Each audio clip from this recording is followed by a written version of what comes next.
Oh, we're live. Woo! Hello, hello. Hello, everybody.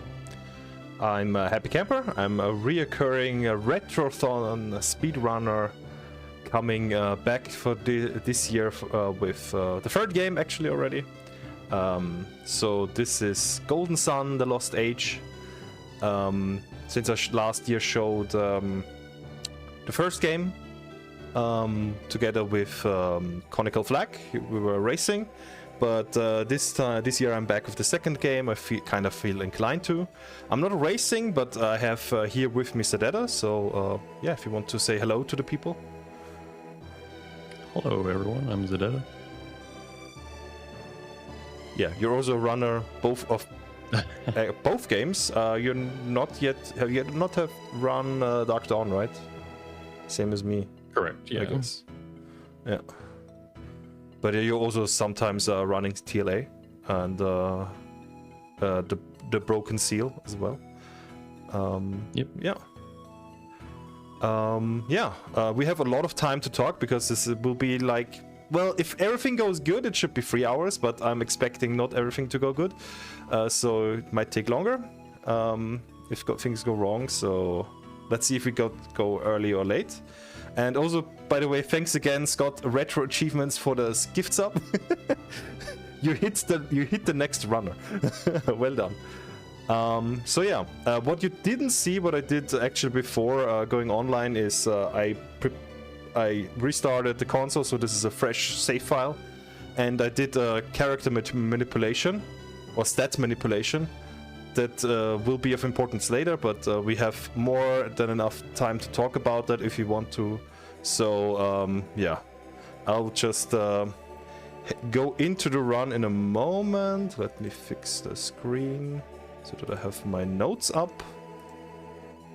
And yeah, we'll see if we have to restart in a second if I did the character, if I did the gene manipulation wrong. So let's see. I'll start in 3, 2, 1, let's go. Good luck. Thank you for the good luck. So yeah, we're there's of course in the beginning some cutscenes that we're gonna skip. And this one we cannot skip. So enjoy the dialogue. Or like dialogue. The text boxes that are mashed away. So yeah, a little bit about the story, since this is the second game. In the first game, we actually played 4 different people. Or technically, the Jenna that we saw was also at the very beginning with the party. But in the first game, you play a different party. Well, I'm not trying to spoil too much, but they chase this party because technically Jenna and Kraden were kidnapped. And yeah, now we're playing pretty much the other side, except not all the kidnappers are on screen. It's just Alex, and the other 2 are currently fighting on top of the lighthouse. But yeah, this is for the basics, and yeah, we're gonna save the world in this game. Of course.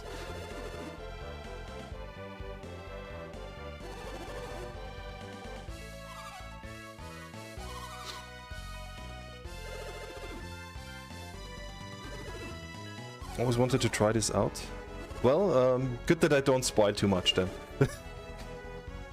It's I think it's a good story. I wouldn't say the best, but or like overhyped the story, but overall it's solid. It's solid. It's interesting. In terms of story, like if you compare it, for instance, to other fictional stories, I think it's still like worse than a lot of novels you read, but still it has its things, its moments, and it's interesting world building. 2001 JRPG. Yeah, true. That's like also compared to the time. Yeah, I think that's a solid judgment. Like if I compare to like I'm not running too many JRPGs. Pretty much only one other except Golden Sun. This is Celiad, which is 4 14 years older than Golden Sun. That story is completely boring in comparison to Golden Sun, but yeah. It is worthy, yes, but I think that also makes a good story if it's they are definitely trying to yeah, build the world with the magic system, with the things you see on screen, the sprites and so on, everything, the aesthetics. They are building it nicely. Actually, the words or like some things left out or forgotten, not being told, is actually my biggest criticism, I guess. When there's some loops, some missing parts, but I think overall it's a interesting story. They also did a really good job in the second game, just improving on all of the tedium at the first game. If you watched Happy last year in Chronicle, the intro to that is the prologue, and all the intro stuff is about 40-ish minutes. This is about 12. Yeah. And all of the, like, this scene right here is where you first see it, but they added a bunch of new character emotes and animations that just are pretty endearing for this style of game. Yeah, actually, I think also the way in these cutscenes, the way it works is, or like the way the emotions are transmitted with these little sounds, and the nods and the how do you say, the squishing. Yeah, the squishing, everything is it's conveying a message, like what emotions the characters have. I think with such little things, also the emoticons, they do the message really well. Like what's going on, and like for instance, this guy now with the sweat drop, like, oh, I'm nervous. This guy just made my fellow soldier disappear. So yeah, it conveys the emotions pretty well, I think. But yeah, in the meantime, in between the two cutscenes, I just walked out of the lighthouse, so out of the last dungeon of the last game. And I just did a little menu in there, which is actually pretty important. Well, I changed the menu color, which is not important, but the more important part was changing the text speed to fast, because otherwise text would be really slow. You could read it then maybe on the screen, which is not like, hopefully not too much the case now. Like, I'm trying to mesh it away as fast as possible. I'm mostly using a turbo function here with this controller. But yeah, I'm trying to mash as fast as possible in between when I'm not using the turbo. So now we're getting into the first fights, introduction fights. This is Jenna, and Jenna's theme is awesome, so please jam to that. Oh, it's the best. Oh yeah, it's such a good theme. Yeah, the controller inputs are on the top left. I didn't change any settings. This is just, I'm playing this on the GameCube controller via GBI. If you don't know what that is. Oh, I also forgot to check the stats. Okay, the stats are good, so I did the correct manipulation. But yeah, I'm playing this via GBI and Swiss, whatever. It's a homebrew GameCube application, and with this you get the best experience for recording yeah, on the GameCube. If you want to, like, there's different ways of playing this game nowadays.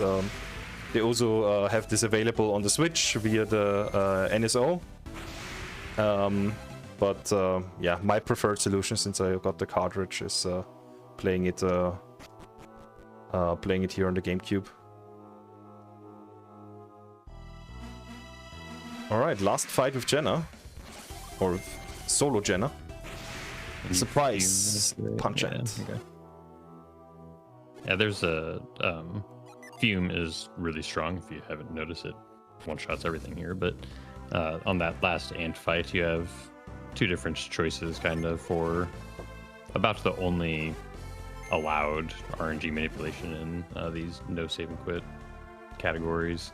You can either Fume it, which is just faster in the fight, or you can do a combination of flare and attack. And doing the flare and attack will actually set the, it's called battle RNG, so that you, on the next 2 encounters that Happy would get, he would get an attacks first, which allows fleeing right away. But just runner's choice. Yeah, actually, I'm not sure if any, like, do you go for the fleas? Because I don't mind getting actually damaged from the next encounters, because ideally I would like to heal anyway before the retreat glitch in the temple, which often doesn't work anyways. Yeah, right. Yeah. Let's see. We talk about the synergy points, the PP manipulation, and just there's a lot of tracking that and making sure you're not overhealing and stuff in this game relative to the first game as well. Oh yeah, thankfully, since this is not the standard category, not the any % no save and quit, but sentinel, I have some parts where I have some parts where I need to pay some attention to. Pretty much, we talked about synergy points now already, but we didn't really explain it. It's kind of like mana, is the more general term in modern games, I would say.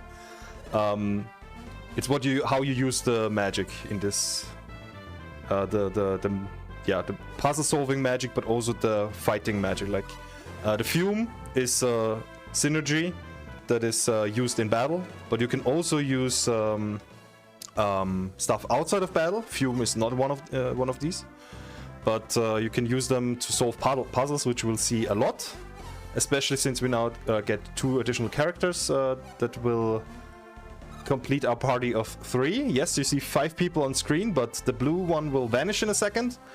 And Kraden will stick with us, but he's not fighting. He's not one of our fighters. He's just here for getting annoyed and talking a lot.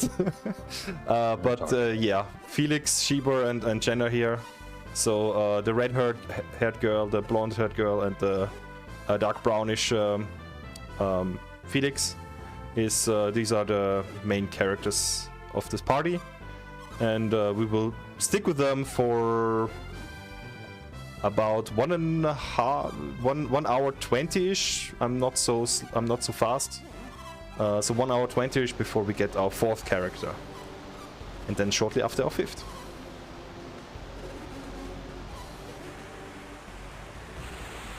Big tsunami hit.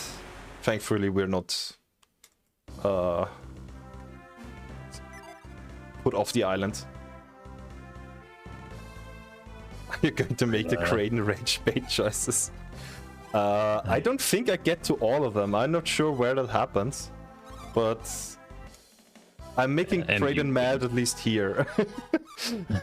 You wouldn't see the culmination of those choices either, because we won't be going to Lemuria. I think it's Lemuria where it rages. But we're not going there. We just leave Kraden over there. It's faster to just leave him and only talk to Jenna and Sheba. Yeah.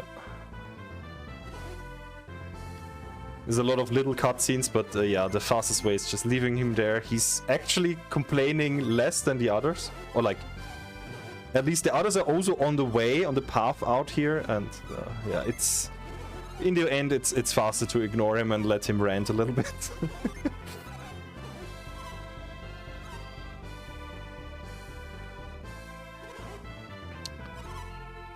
But yeah, soon we will get more control again, and then head into the first dungeon, where we're, using a little bit of the magic, but most important will be the retreat glitch. Oh, stop mashing and run. But first, we also gonna get introduced to our lovely friends of the game. Our cute little friends, the Ginny. Because we got a cutie here, Echo, in a second. So this is Echo. And he's kind and talking to us. He's giving us pretty much the same introduction, or similar introduction, than Flint does in the first game. So they're both Venus or Earth related Jinn. And they are aligned with the element like Earth, as I said, but they are pretty much aligning with Felix's class, which is he's in his base class. He's a Venus adept, and the others are not. So Jenner is Mars adept, so fire related, and Sheba is Jupiter, so wind related. And later on we'll get somebody from the a Mercury class, so water related, but we'll also find these little friends all over the world. Some, or like actually at the beginning, mostly in fights, and sometimes just puzzles. But we gotta get those cuties to progress in the game and have it easier with battles as well. See, I'm happy kind of like inch forward there a couple pixels. If you get really close to that, Kraden will pop out and give you some extra dialogue, but you can hit the whirlwind from a little bit further away and skip that. Plexo with the troll question. Welcome in, Plexo. Yeah. I'm not sure if we should explain that now, maybe later.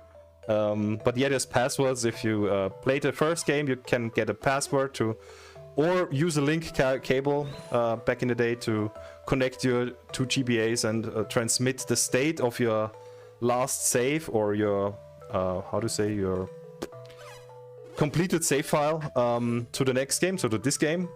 And Gold Password gives pretty much all the stats and Jinn and equipment and whatever, a lot of stuff. Yeah, we're not using that. We're not allowed in this category. What is actually more important right now might be an explanation about the retreat glitch that I'm setting up after this screen. By the way, there's a mimic in the top right, just a random fact.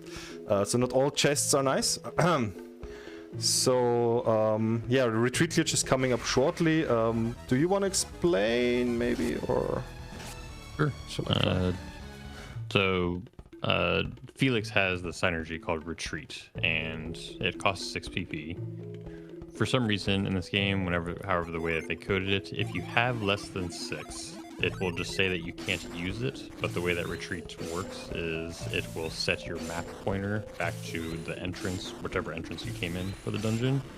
It will still do that when you try to use Retreat but don't have enough PP, so you won't actually retreat, but your map pointer is still there. All of the events and doors, though, they point to whatever is on that map. So you see Happy walk through that door, unless you know this dungeon, that door doesn't actually lead to this one, right? It's the one that we just came to.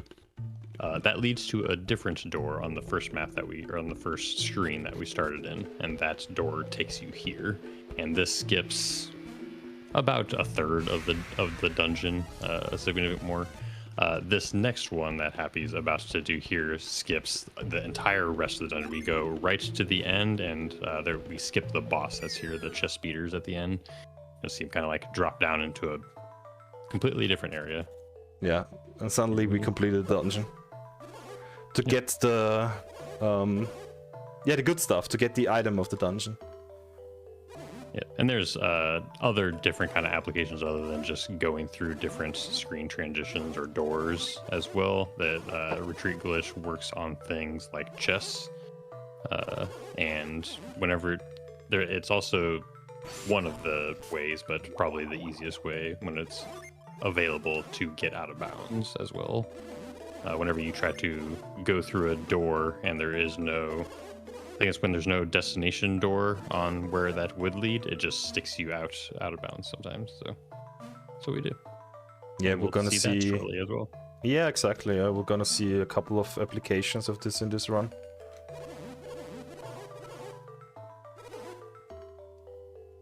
Okay. For a moment I thought I talked to him instead of taking the item. That happens, but yeah. Old people like to talk, so yeah, if you paid attention, this guy was actually teasing Kraden as well. And actually I'm going back into the dungeon now, because also if you paid attention, you might have noticed there was a blue Jinn in this dungeon, a Mercury Jinn. So we're going back for that. That door just to the right of the Mimic, when he just walked back in here, that's the door that we went through with the retreat glitch. That's also that thing that we picked up above. There was a couple in the first game, but they were all not as prominent in the first game. That item that we picked up allows us to access the last synergy, which is it's an entirely puzzle-solving synergy. You can't use it in battle at all. So we'll get to see its first usage here, and we'll have a couple more that we'll get along the way. All right, back in the room. So let's get Lash. The last encounter was trolling me quite a bit, so it's just healing with an herb. So you also have healing magic, but you also have items you can use for healing. Which, yeah, we'll see how many I will have to use. But yeah, this Mercurochin wants to fight. Hopefully he will be kind and not kill anybody. I mean, technically I guess this one is still safe, right? Wait a second, did I do this wrong? Kind of forgot what I did.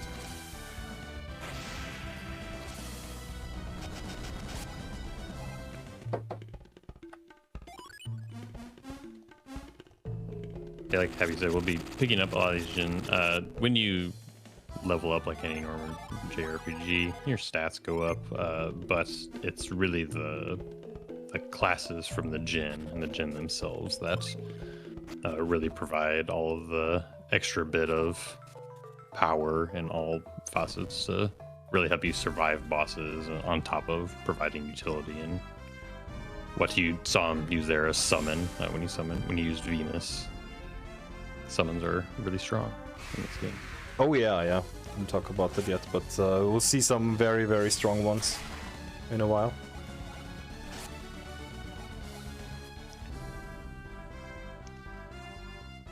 That was something like a 95% failure on a flea, so that's cool. In this game, the way that fleeing works, it's dependent on your level and the enemy's level. And in this first area, you have I think it's about a 50% chance to flee on the first try. Each subsequent try after that is an extra 20%. So when he fails the first time, it's 70%-ish. Second try or third try is 90%. So when you fail 3 times in this first area, it feels really bad. By the way, I have it very big in my notes that I actually should not save the kids. Because actually in this category I don't need to, thankfully. Yep. There's a long cutscene that plays out, and it's a requirement to get an item, but we don't need it. So this is our first application of an out of bounds. Happy will just go over to above the door, walk straight up, watch the flash, and then start walking to the left, and then he'll hit a door out of bounds, and it'll take him right here. Yeah, so pretty much the same idea, using the retreat glitch to progress in the dungeon, but a little bit different with the out of bounds. A little bit more paying attention. For those that are familiar with this game, you don't have to chase this Jupiter Jin through all of these doors. You can just go up to the bridge and watch him go over, and you can just walk back down. This is... oh gosh, this is Ether. No, this is Breath. No, this is Breath. Jeez. Ether is the one we normally don't get. Yeah, it's been a bit since I did it forever was, but yeah, so this is Breath. Breath is actually a really nice utility synergy.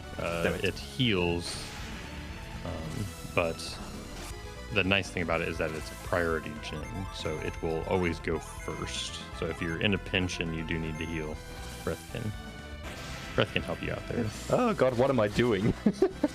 Okay, please don't... okay, that was not a kill, good. I did very much whoopsies, so... whatever, let's go. I don't know how much damage I did. Okay, there we go.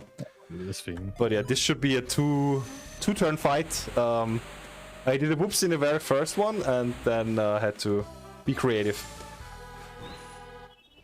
All good. The biggest thing that we don't want to see from the Jin that we have to fight to get is for them to flee. Anytime that happens, you need to reset the map and get them back onto the map and go through. Like that one kind of solved like a little bit of a puzzle. You can just take a bit of time. Yeah, I guess this one is not too bad, but there's... Or also the next one, Iron, is also not too bad because you just stay in the area, but there's a couple of ones where you have to do a lot of puzzles to get there, and then you suddenly, like for instance Steel, yeah, Steel you have to go out of the room, and when you exit that room, it's yeah, a hassle to go back. You have encounters in between as well. Yeah, let's hope for no fleas. That chest that you just saw there, Happy will be getting the item in that chest, but he will not be getting it the normal way. Oh yeah, true.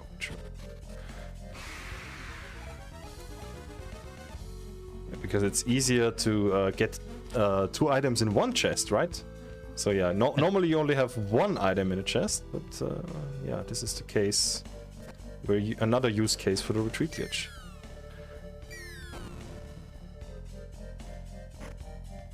So let's see, I have 7, let's heal, retreat glitch, get a second item.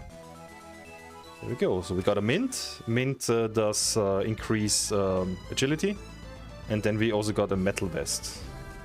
Okay, good. And now hopefully Iron shows up. Next gen.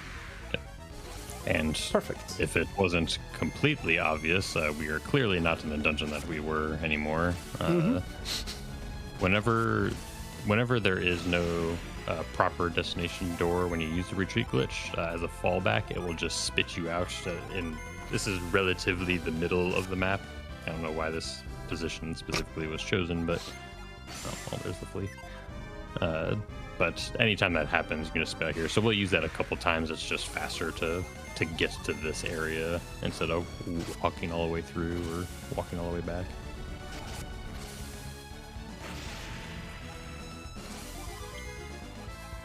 Oh.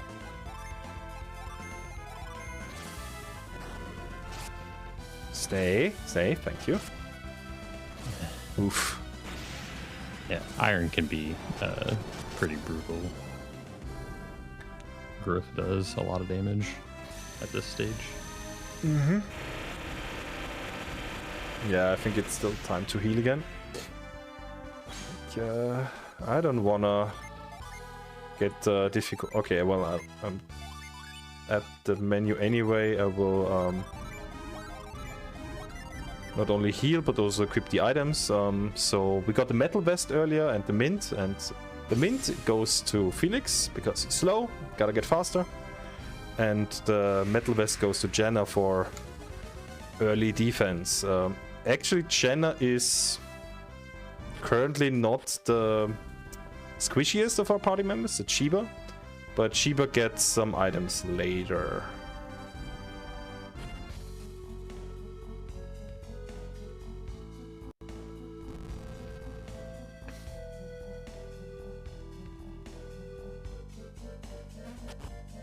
So, and we came back here. This is actually the other side of the dungeon we entered earlier when I retreated out of, to get this gin here and the cube here.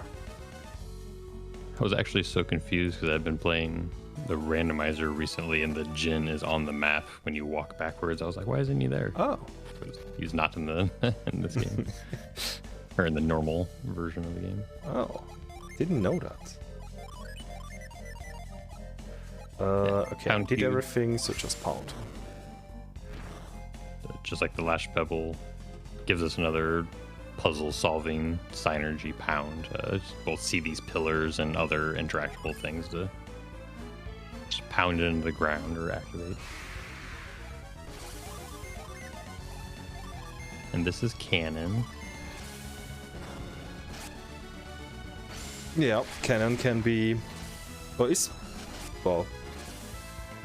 the first Mars gen, I guess.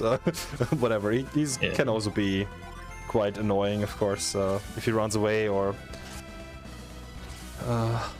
yeah, if kills one of our guys, but didn't happen. Yeah.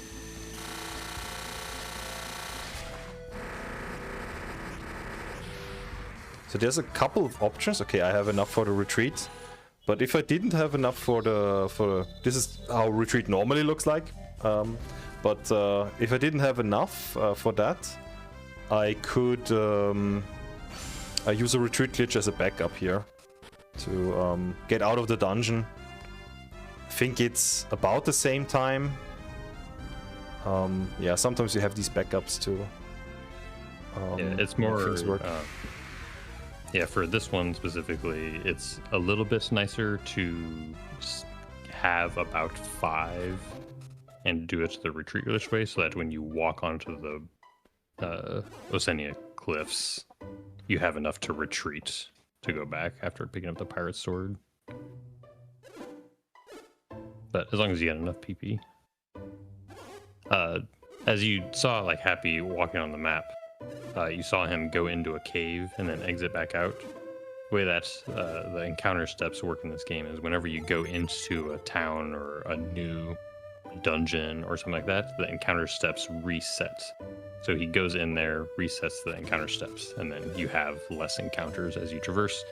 The other thing you saw him do was he took like a odd diagonal direction to try to avoid walking through the jungle forest looking area as much as possible, which has a higher rate of increasing those encounter steps and getting more encounters. Yeah, a lot of, or some parts of the game, if you want to go fast, you gotta know how to avoid encounters, if possible. Yeah. But yeah, this path took us to the next town. This is Madra. And actually, we're just observing in this cutscene somebody also using synergy. Yeah, now Kraden realizes, oh, he must be an adept, just like you guys. Which is correct, yes. Spoiler alert, this will be our 4th party member. Always the most astute observations from Graydon. Yes. Wait a second. That ice wasn't here before. This must be an adept.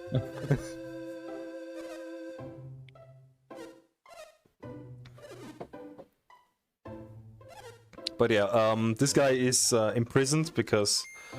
Actually, kind of forgot the whole story, but he's getting accused of being a pirate because this town was ravaged by pirates.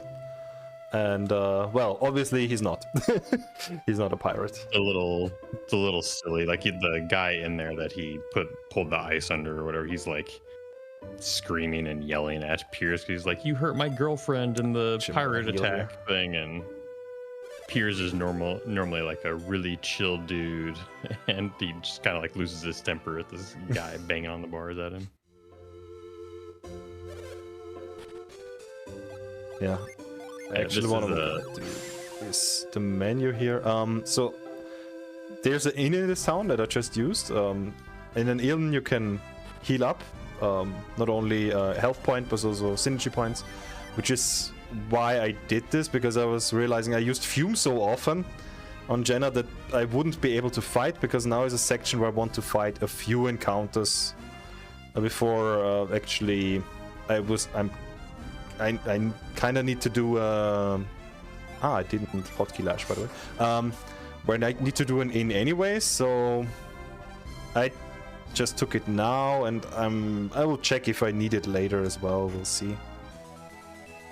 Yeah, we had been fleeing all fights since the beginning of the game, since they give almost no experience or anything useful. But when we start getting over here into these a little bit higher, we start at level 5, but these enemies over here are a little bit stronger, and it's a little bit riskier to just flee, and we need a few levels. The synergy in this game is level based, so at certain levels you'll learn new synergy.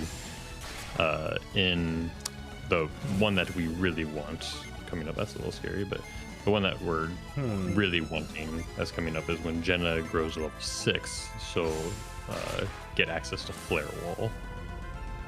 And Flare Wall is really strong at this point. Okay. Yeah, you want the level ups. There, see, even now they're all getting level 6.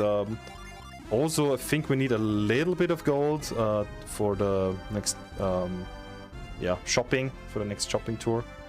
To get some, a few items. Okay, I noticed we picked up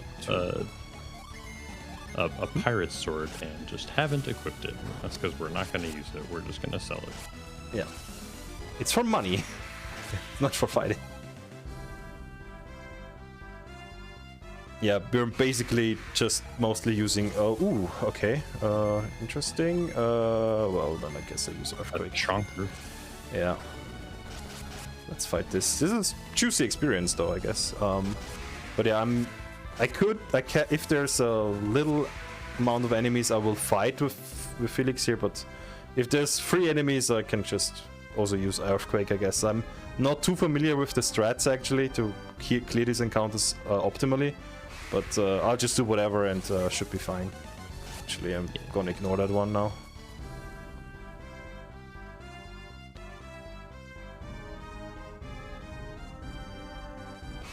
Because I think I should be good on money. Oh, but, well, if I get a juicer like this, let's do this too.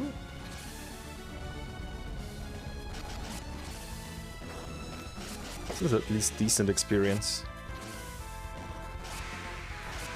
Luckily, these kobolds are some of the more, can be some of the more annoying enemies, because there's not many enemies that do this, but they can defend. Attacks first. Nice. Good. Now we can attack. Now we can explain attacks first and caught by surprise. I'll actually use the ing here as well.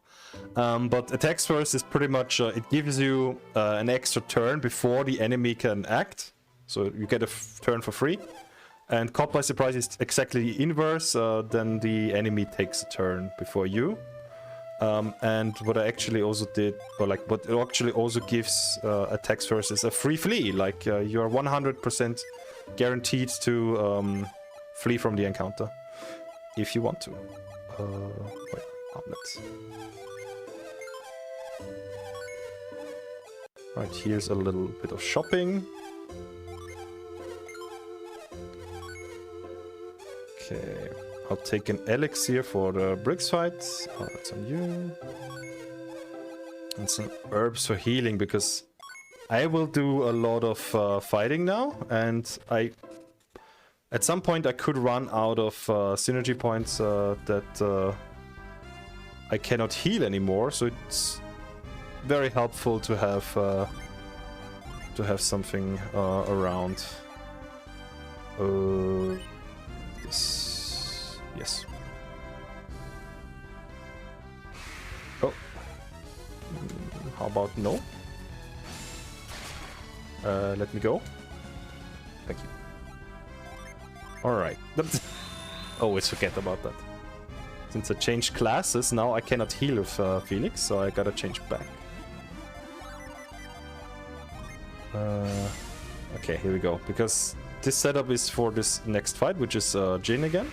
This is sour and hopefully not trolling us too much. Few I could defend.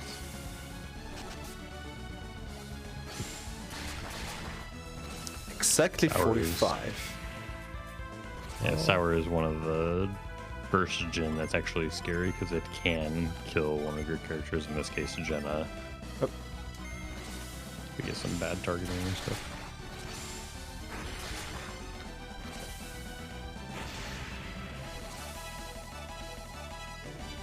Some more level ups.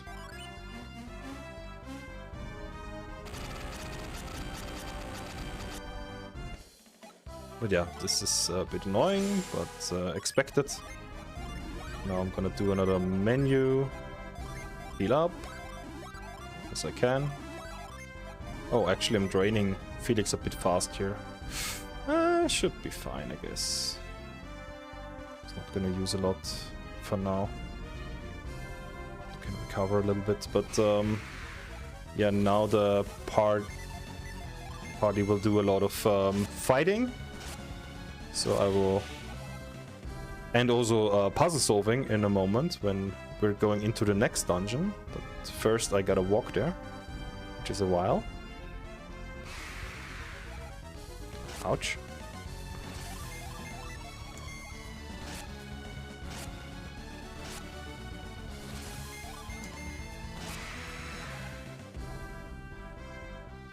Broad axe that we bought increases Felix's damage by a lot, so we'll be using his just attack on a lot of enemies for now. Exactly, yeah. Oh, juicy. Let's try it like this. So the troll, I need the troll to die because he's regenerating health points. Actually, I'm gonna attack with you. Hope that works out. Okay, never mind, they didn't defend, so it was fine.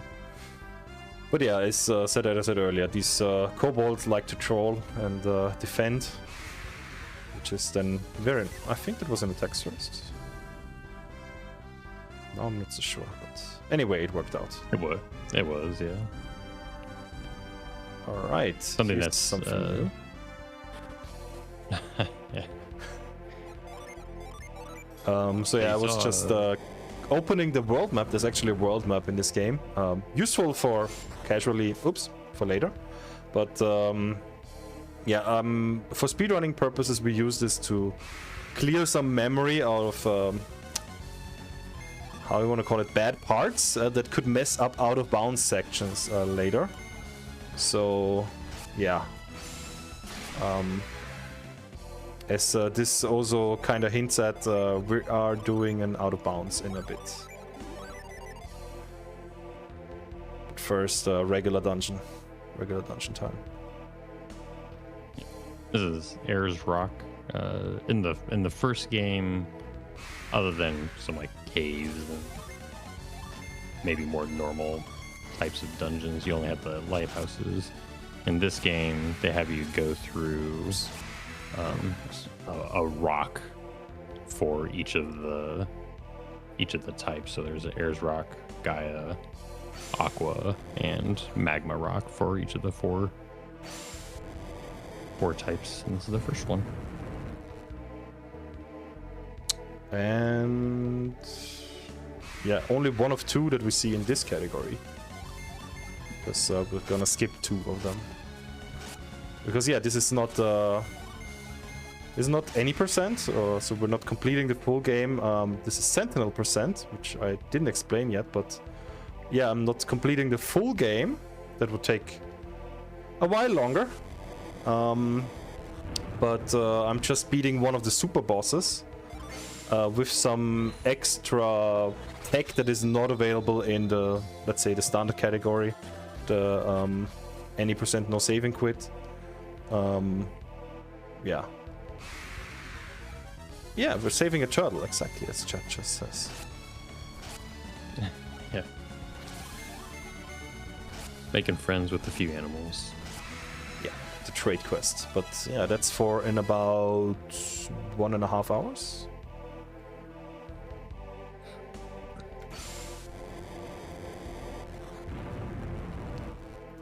But for now, dungeon time.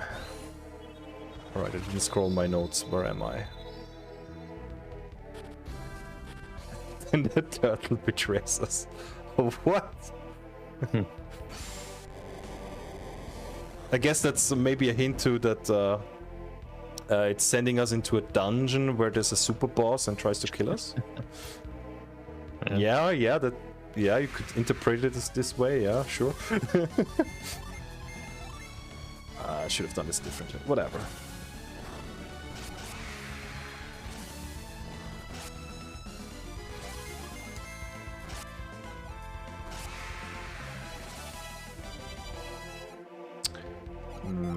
Let's heal with herbs.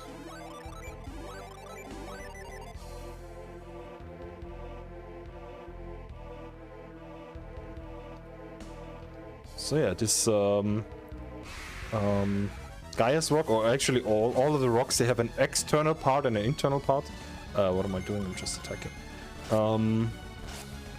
And also the external parts, they have multiple rooms. So we're just about to clear the first room and then walk up here or climb up here to the next part. But this is the longest room for sure. The others are shorter. I think this dungeon casually is probably one of the longest in this game. Mm-hmm. For sure. Especially if he gets turned around on the interior. You can spend a lot of time in here.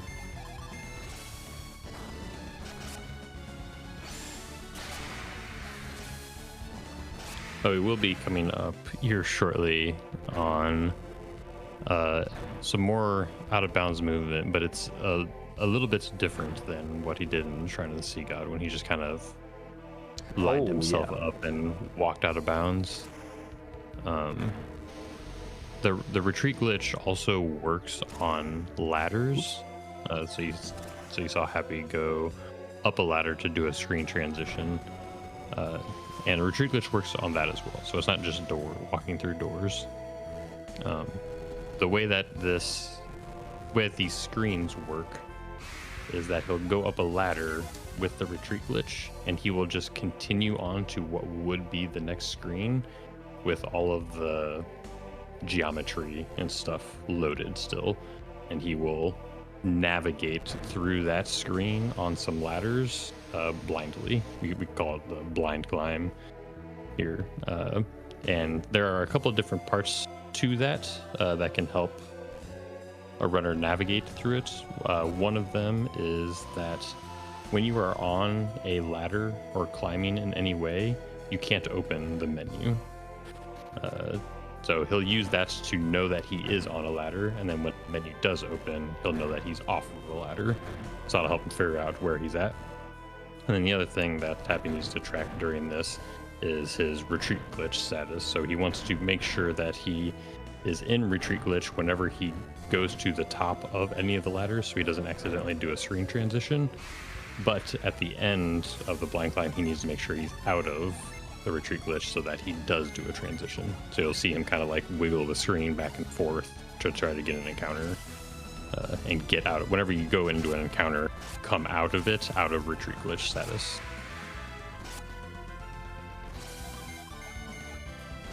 Now I'm trying to be a bit creative. Oh, nice, an odd drop as well. But need to drain a little bit PP as well, so that I can set up for the retreat glitch, as you just explained. So Felix has now 7. I will actually grind here for an encounter to actually keep that retreat status alive.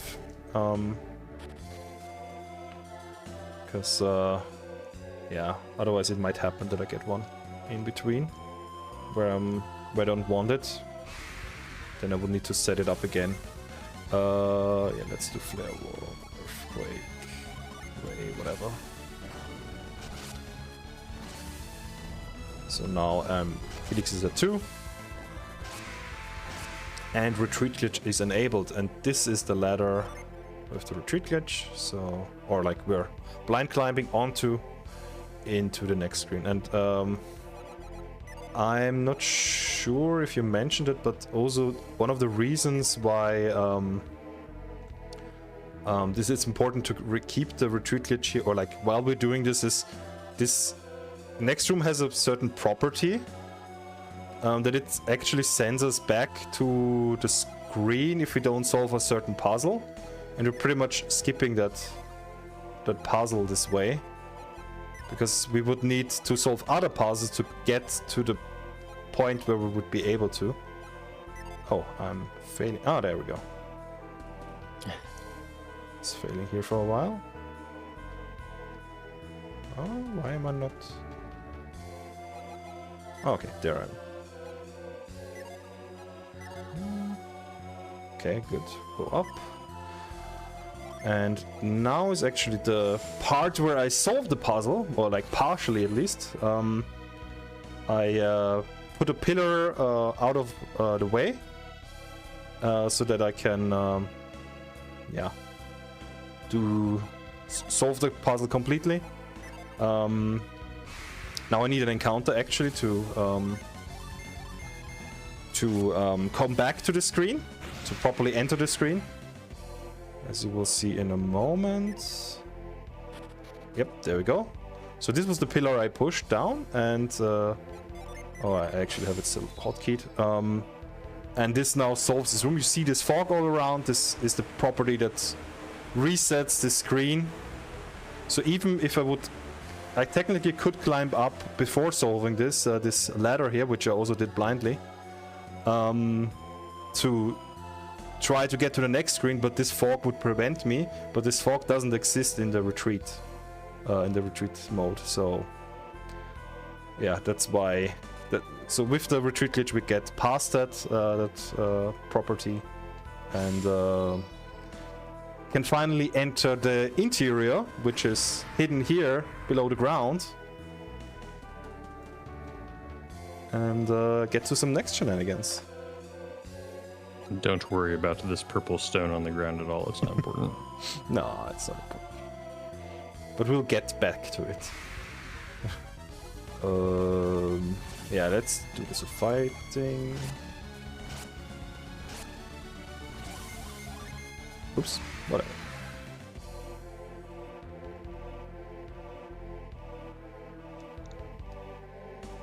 So yeah, the interior features similar enemies, I guess. Yeah, that blind climb, if you do it casually or properly, you have to like go on that previous screen and go like up and down a lot and move all these. It's a long puzzle. So we gotta skip all that. Oh, this will be our first little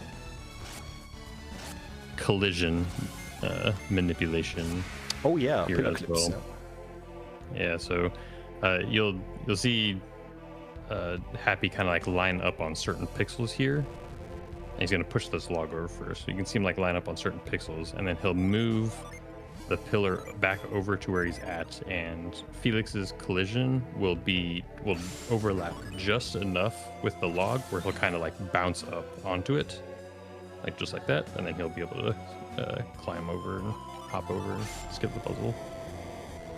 There's a few of those that we'll see later, like on the boat and stuff, along different kinds of things, but moving a pillar into Felix is the most common one, and he'll do another one here in a minute.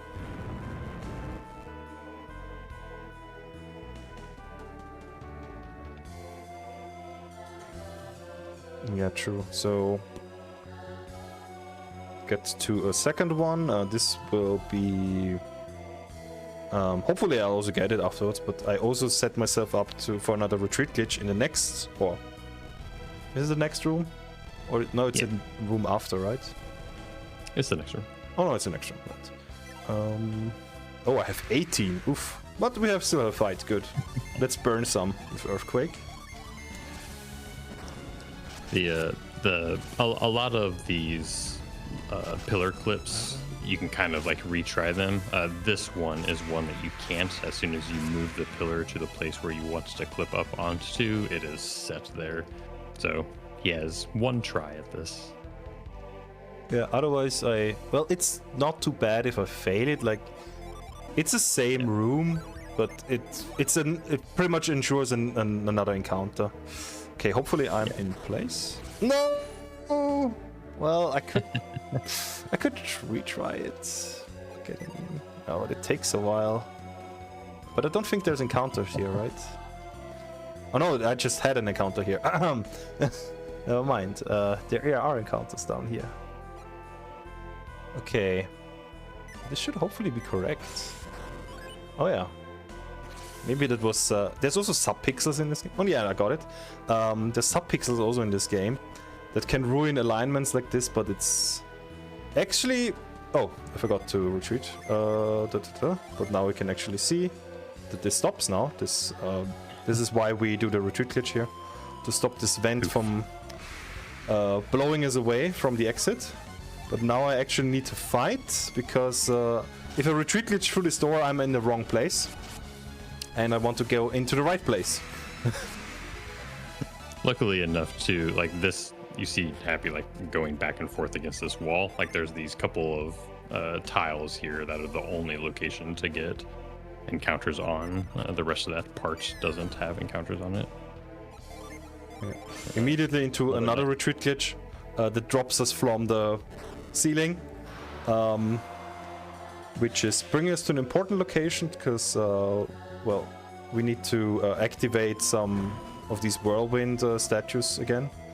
And also well, it's technically not required, I guess, to solve this dungeon, but it's faster in the long run to activate this door here and enter again. This is, by the way, as we always say, the Bowie door, since Bowie was so nice and reminding the people again that this door exists. There's a second door in this dungeon, because now we can get a very powerful item in a second with a retreat glitch. Going out and then back in sets our retreat pointer to that map instead of the other one at the top that we initially came into. So now our retreat glitch is at a different spot. Or retreat pointer is at a different spot.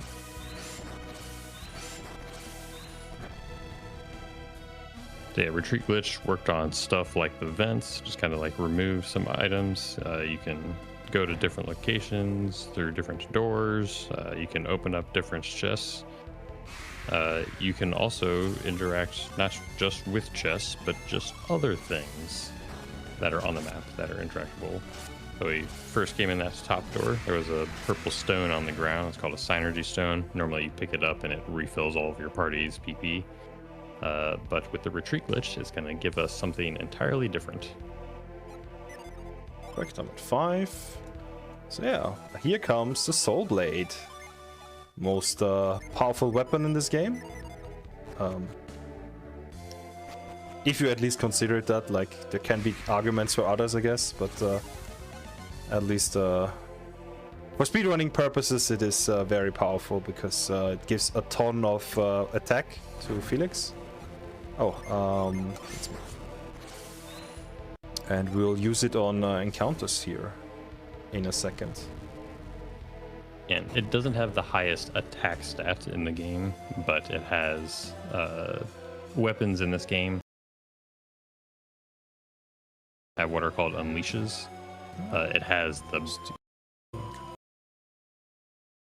one of the strongest unleashes with its high attack stat as well, and it is so Megiddo. There it is. I was about to say it's so unnecessary to see it right now because Felix one-shots everything, so it just loses time whenever we see it, even though it's a really cool animation. All right, I got a creeper, so that should be fine. Oh, actually, that's not in my. Haha, it's not this one. Okay, actually, that's not in my notes. Interesting. I got a creeper in slot 2, but I don't know what was before. So this is another out of bounds movement. Wait a second, what happened here? I think you want to go one tile to the left.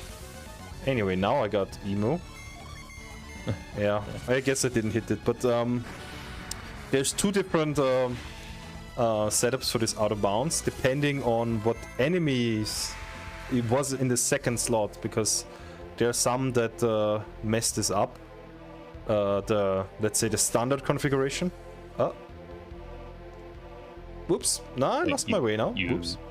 I think you got an emu, so you want to do the other one, right? Oh yeah, now I need to do the true. Now I need to do the other one. Okay. Wait a second. It's here. Yeah, that's here and just up. But now it's cool again. and now it's cool. You're kidding me again. Okay, back to the other one. So yeah, the game is interesting here. That depending on which encounter it is, there's pretty much off-screen. Okay, up left immediately. Down right. Okay, there we go. Whew, okay, got it. Depending on which enemy was in the second slot, there's different walls, or like, actually I guess it's in this case it's more like about the doors. The door is that you want to go through is in a different position out of bounds, so we need to adapt here a little bit. And despite all of that, that was still way faster than going through all of the puzzles normally. Oh yeah, yeah. You have to go through like 2 or 3 different puzzle rooms, and we skip all of that.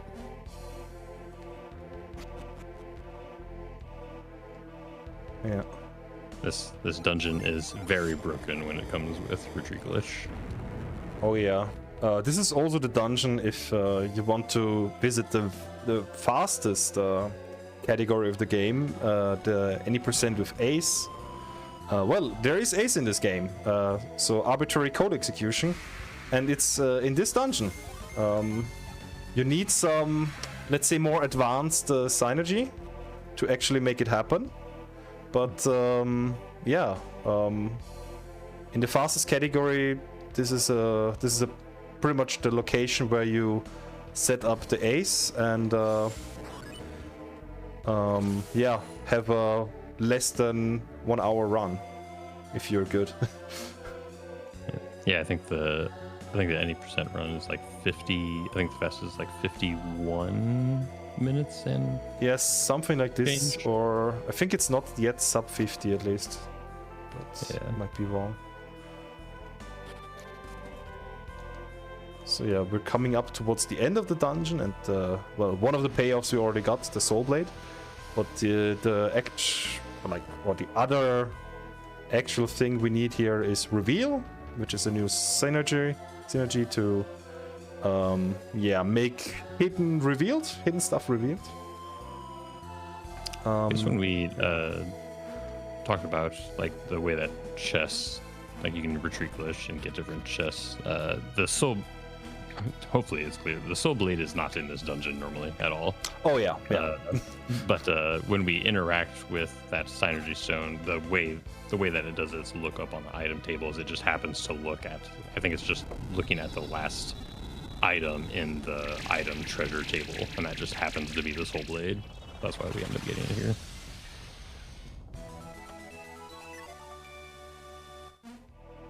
Yeah, which is extremely convenient because this is one of the first dungeons in the game.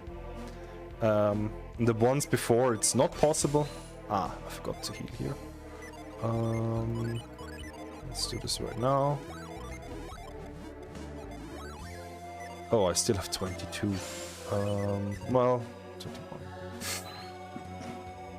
Yeah, the fastest way to drain, fast-ish way to drain your PP is to heal, especially when you have access to the higher level ones like Cure Well. The next fastest is to just find a pillar and get right up next to it and use move a bunch. So that's what he'll be doing.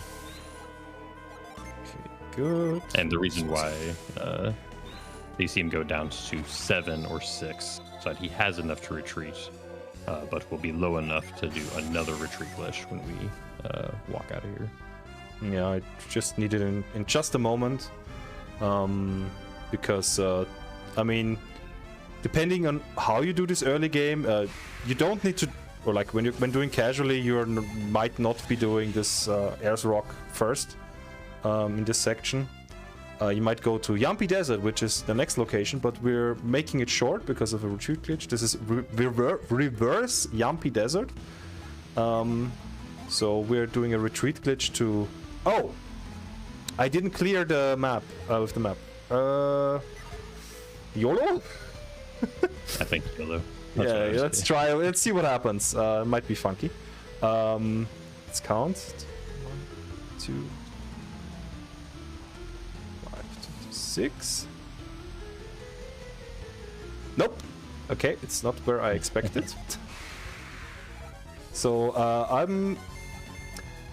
it's not needed for the speedrun, but it's very conveniently placed here. In this desert, there is a room with a Water of Life.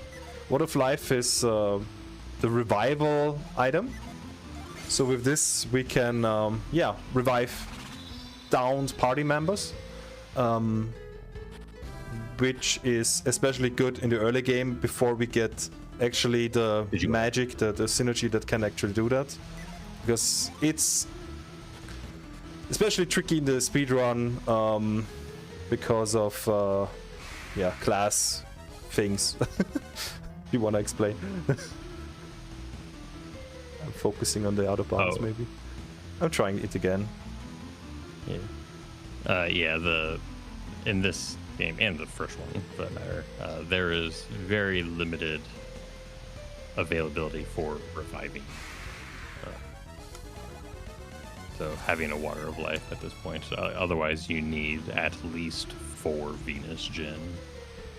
And not only that, you need to have 4 Venus Gin, and you need to have enough Gin to give 4 Gin to all of your party. This game doesn't let you just put Gin on any character for any amount. Everybody needs to have either the same or 1 less than the max. So that's what we don't get that very early at all. So, but we'll be fine just skipping it. We won't need it. Yeah, hopefully. Hopefully. Hopefully, yeah. So the revival spell or synergy is well, you have certain requirements to get that. You need a high enough level, but also you need, not everyone can do that. And you need to be in a certain class. Since we're trying to do boss fights optimally, or also some other sections, we're not usually in a class that can revive just out of nowhere.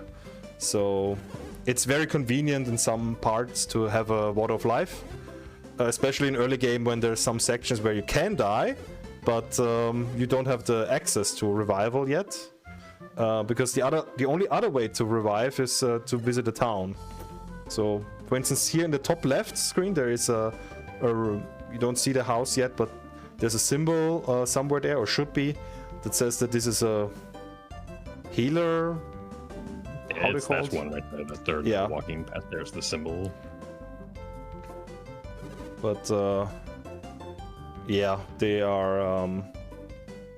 Yeah, we usually want to avoid getting to those, of course. Here I'm doing a little bit of the safety menu. Just giving some additional items for defense. It's not needed, but I think I wanted to go with that anyway. So let's see. I'm actually on a good level. I've been level 9 for a while. 61 agility. That's what I like to see. Because we're about to enter the next boss fight, which is Briggs and his pirates. So we're fighting some of these guys. But first we get into another cutscene with the head pirate, with the captain. Yeah, for that we would like to outspeed the pirates, or most of the pirates, so that they don't kill us by outspeeding us, and yeah, because we're still squishy. Shiba especially. Oh yeah, can easily die in this fight. Oh, I still haven't healed him. Okay, there we go. Yeah. And so with the Soul Blade on Felix, he has almost just enough attack to just attack the summoned pirates that Briggs brings in one hit. So on the first turn, we'll do just some supplemental damage with Jenna, and we'll attack it with Felix, and that will take it down. And then we're going to impact Felix so that that'll boost his attack stat, and it'll give him enough to one-shot those. So we'll take those out. Briggs loves the move is called Signal Whistle. He loves to use that whenever there is a free slot for summoning one of them. So he'll almost always summon them. It would be nice, it's not necessary at all, as we would like him to kind of like just defend on each of those turns that we're just attacking the lackeys, and then we'll attack him. But let's take care of these sea fighters. There we go. Signal Whistle, +1 sea fighter. We raise the attack. Oh, Megiddo! That's not necessary, but whatever. Yeah, we mentioned that Megiddo is one of it doesn't have the highest attack stat, but Megiddo does ×3 damage. So you saw it do about like a 600, and I guess we'll see it again. 650 damage, yep. 650 damage. These enemies have these sea fighters have like 200 or something like that, somewhere around there. And Felix loves Megiddoing when you don't need it, so. Yeah. Watch me now get no Megiddos on Briggs, who actually has like, I don't know, 1,200 or so. He has like 900. Oh, there we go. Uh, Okay. so that was a nice heals. Megiddo on Briggs. Yeah. Let's be greedy. He defends, but yeah, that should kill him anyway. That was a good Briggs fight. I didn't die. Cool. It was, yeah. And we get level 10s because, yeah, earlier I got a lot of experience in the dungeon.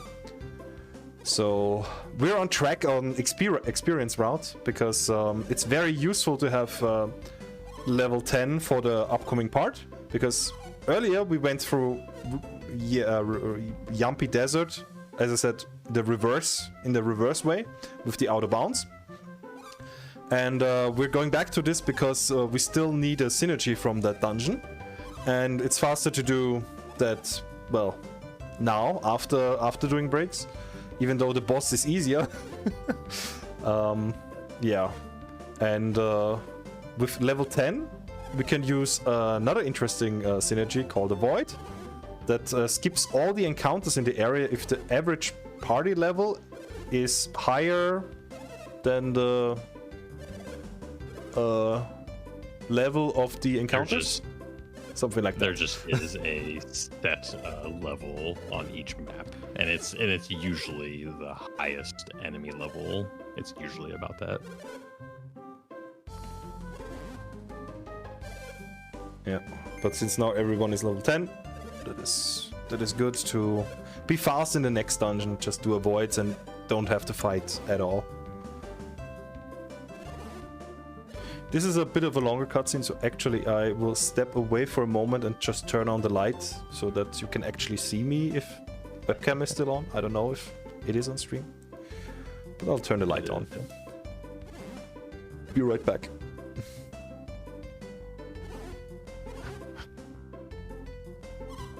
Yeah, this cutscene is just there were people from Madra, these two in the red that are talking here. They were from Madra, they're the Madra mayor and the Madra mayor's dad, and we kind of like followed them casually. We kind of like followed them through Yampy Desert and helped them get through there, so they can come to Al-Hafra where they figure these pirates are at, because they're seeing if Piers, the one in the jail, was actually part of their pirate group. And during this cutscene, they're like, nope, don't know any Piers.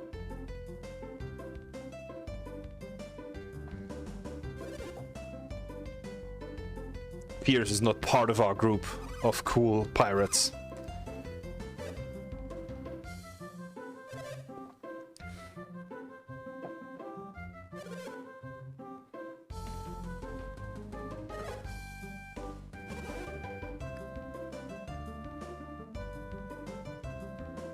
There's actually a cool, like, in the any percent, you would get another cutscene with Briggs later in the game. Like, pretty much any percent no save and quit is similar to this point, and also like 15-20 minutes from now, it's still the same.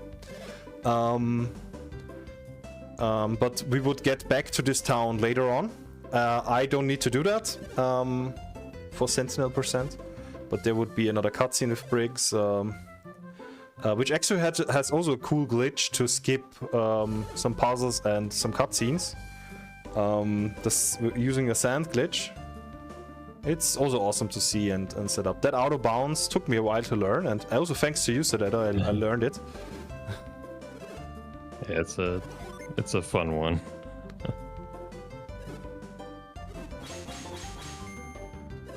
Yeah, got a lengthy setup, and yeah, how to say, you're not supposed to stop at some part, so you need to be consistent and relatively precise with inputs to not mess up.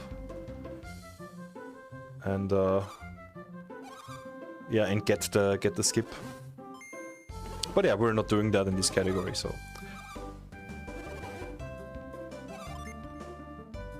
We are still going to use a sand glitch, though. Not the same kind of sand glitch, but a sand glitch. But a sand glitch, yes.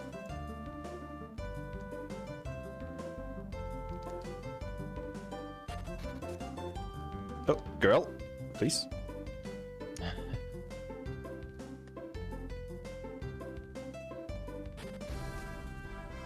So let's go back to the desert. So this is also not the way we came in from, by the way, but you might recognize this cave then. Oh yeah, I'm already ready, so let's do that before doing the menu.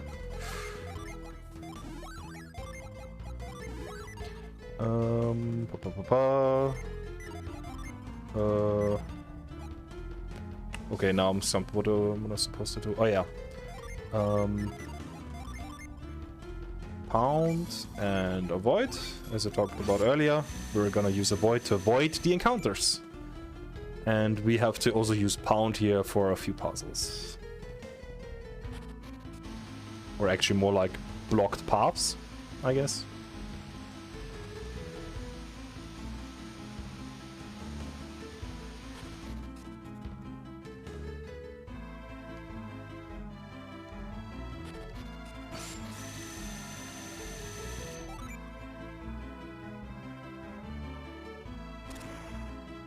So actually the text that pops up after using avoid is a bit misleading, because it says monsters are not attacking as much right now, or something like that.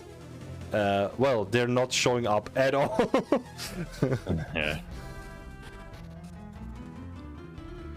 So yeah, we need to go to the other end of this dungeon to set up for another retreat glitch later on. We get an item from this chest, which is the Guardian Ring, which will also buff up Shiba's defense a little bit more. And HP, which is even more important. Because defense is a bad defense stat. Let's put it this way in this game. Yeah. Shiba has been wet paper up until now, and now she's just dry paper instead.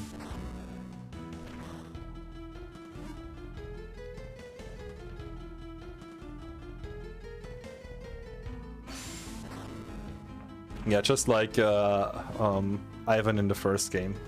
The Jupiter adepts, they don't get a lot of HP.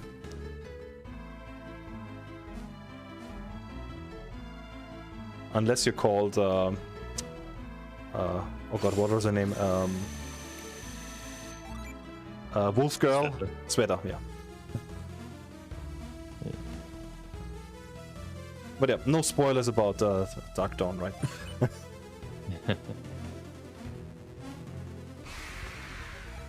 This is our next friend, Blitz.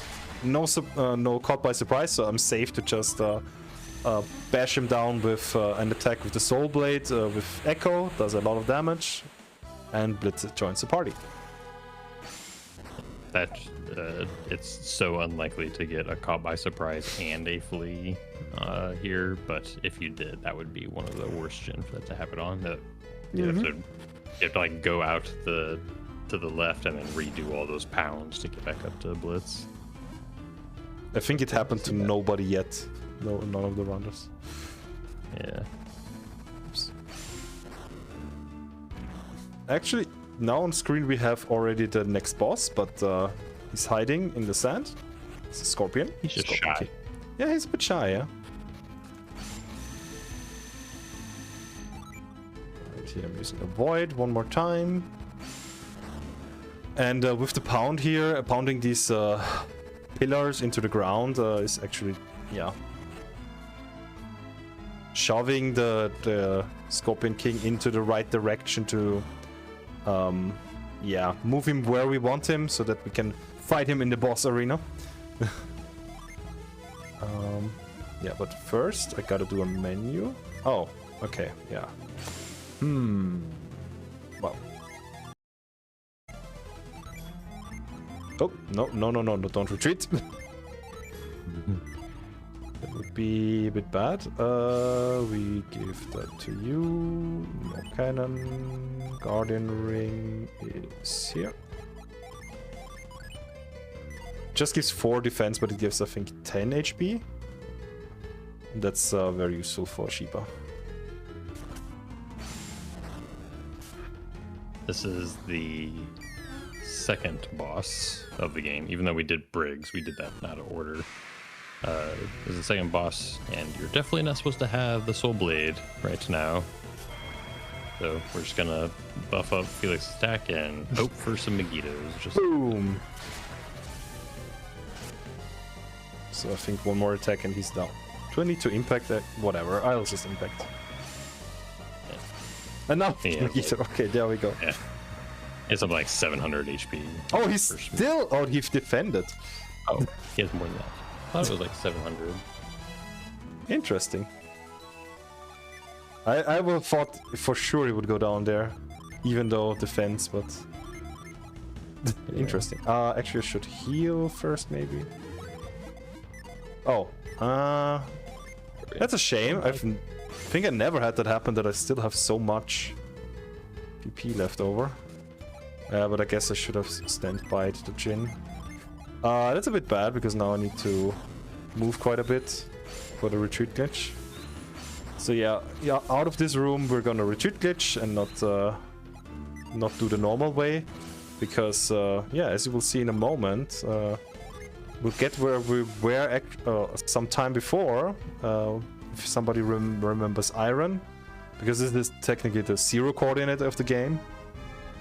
So we get warped here instead, which is very nice because we just need to go over here to these cliffs.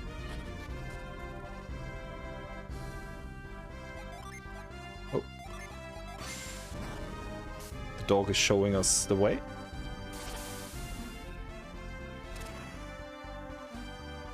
Now a little bit of climbing and puzzle solving, and yeah, we're on a good way to the next part of the game. Don't mind the Mars Genie here for the moment. We'll come to that like about in half an hour or so.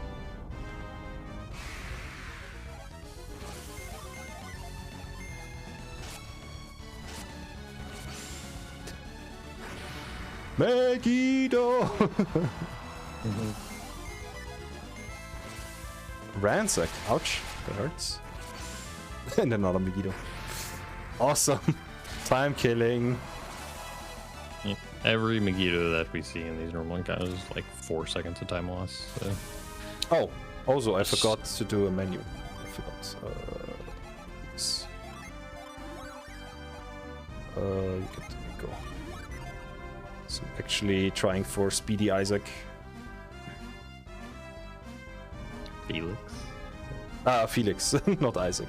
We don't have Isaac yet. Your brain was way ahead of where you're at. True. But yeah, we'll get 2 more party members soon. Isn't that awesome? Yeah, the switch to Felix, the Jupiter gens, the Jupiter classes tends to be the high agility classes, so switching Felix over into that to outspeed things like those gorillas. Yeah, that's how I noticed something was off. Because normally I should outspeed most monsters here. And it usually comes with a downside of a little bit lower of an attack stat, but we have so much it doesn't really matter. Oh well. Should have done your strat here, walking across the coast. Oh no. Now I had to fight more. Oh no, that's Scoop. There's Slash.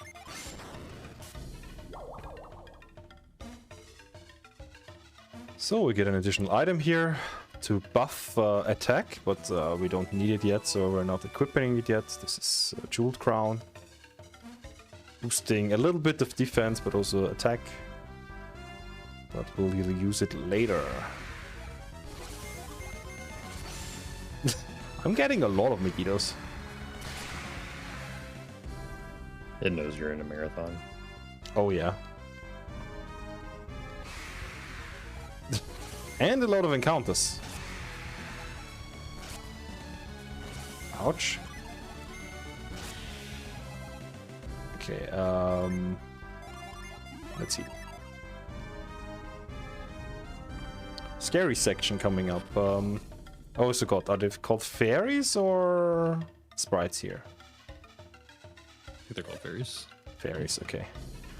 So yeah, this is a stealthy dungeon, or like, you need to do stealth here. These guards will kick you out. You don't want to hurt them, so you're not fighting them, but you need to avoid them, stay out of their sight.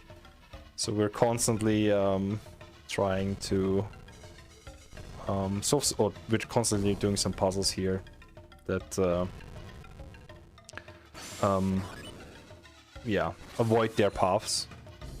But there's also a lot of encounters on the way, which are annoying, and especially if you see the fairies.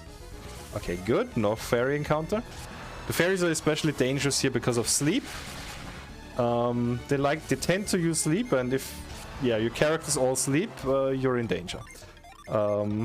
Because then you can't do anything in your turn, and you might die. So in those fights, I will use all my characters to try to do most damage. Yeah. There's just like so many different patterns that can go wrong. If Felix goes to sleep, the only way that we really have to deal with them is synergy with Sheba and Jenna. And then they all not only do they have sleep, but they also have bind, which if that takes effect, it prevents you from. So this is the worst encounter that we can see. Sleep, please, please. And bind. Come on, no. Okay, good luck. Second turn. So this is just a matter of good luck now, and just kind of need to hope for the best here. Okay, this should be enough, I think. As well. Yeah. Luckily, it only takes one use of two, or it takes only two uses of synergy, either from Jenna or Sheba combined, to kill him with Mad Blast or with Flashbolt. Yeah, thankfully, yeah. Ooh. Because the only, as you saw, the only character that was able to keep fighting was Jenna here. Yeah, and it's just so. It's just kind of funny, like, on how badly wrong that encounter can go. You might not die, but you'll just waste so much time. Like, if Jenna got binded there, you just kind of sit there and wait for bind to go away or sleep to go away as you try to flee.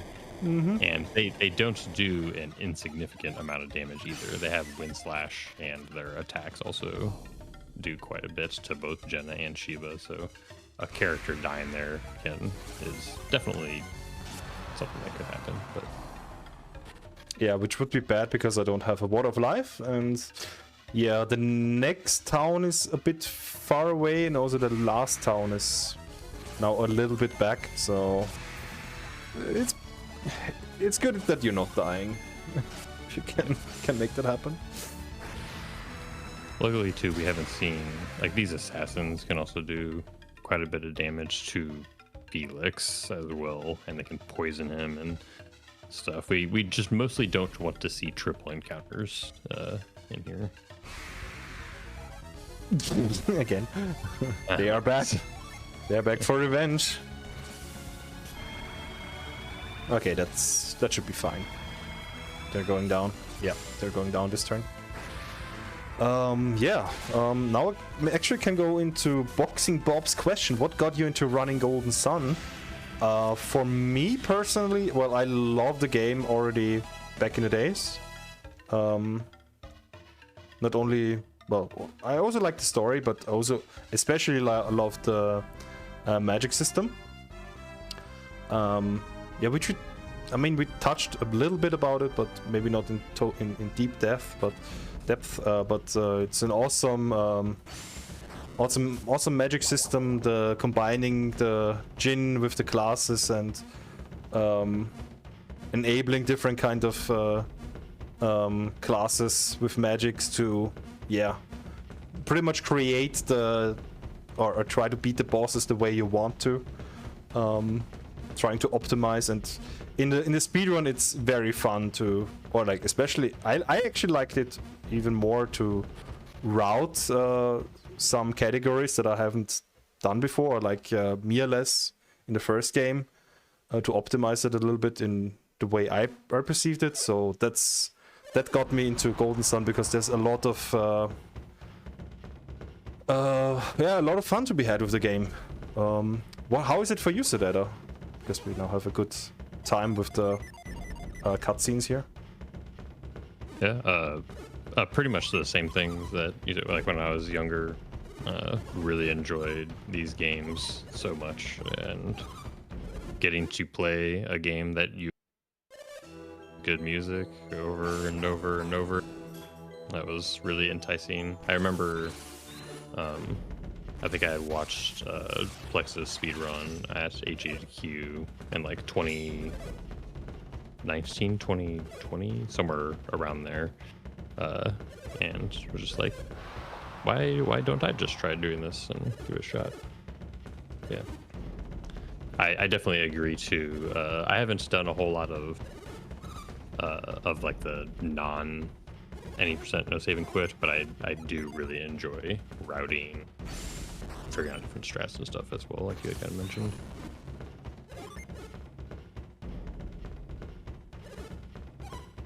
Yeah, there's much fun to be had. That's why I also run this category, which is, well, there's not many people who run this. Maybe a little bit of history about the category.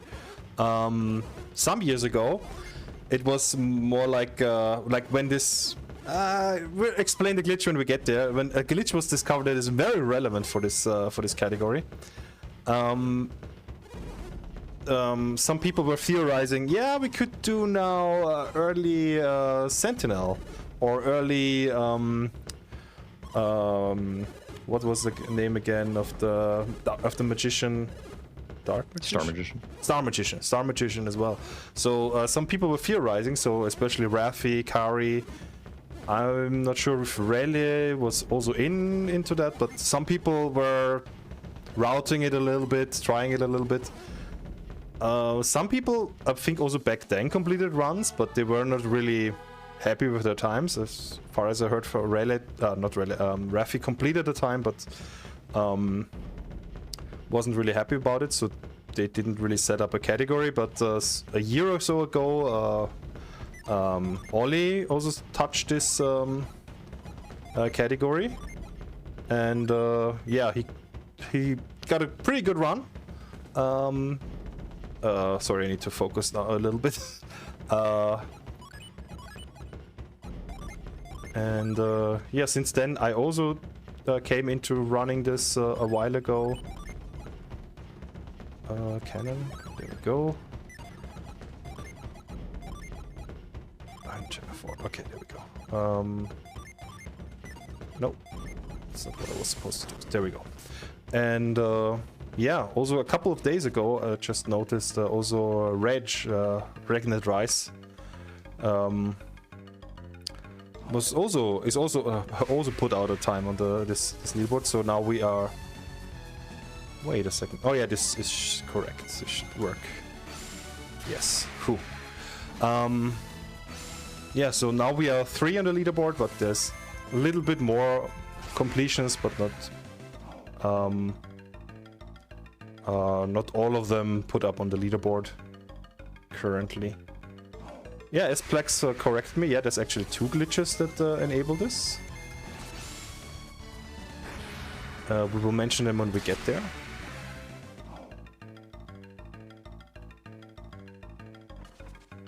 But for now, a little bit more dungeoning, so remember this room. This is an important room. We'll come back here later. Yeah, let's do it like this. So I set my classes now up that Felix is very fast, but also Pierce is very fast. Pierce is in a higher level than the rest of the group, so he's level 18 and we are level 11 or 12 maybe. I think maybe 12. But yeah, we're certainly under-leveled for this dungeon. But Pierce brings... I don't need that. Pierce brings with him to Mercury Djinn.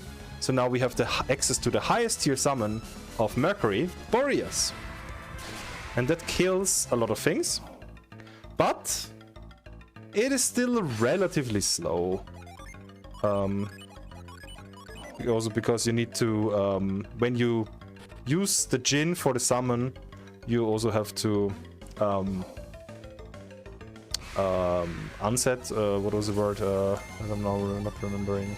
Stand by them to unleash it again, the summon. And that takes a while, so if I have small encounters, I will tend to do attacks with Felix, because Felix is also fast and can one-shot most enemies. But if there's bigger ones, I'll have to use Boreas. Like if I get double demons or double doomsayers. Doomsayers are a bit scary in this dungeon because of that they can insta-kill you with a certain ability. So you don't want that to happen. That's why you want to outspeed them. Oh shit, I should use some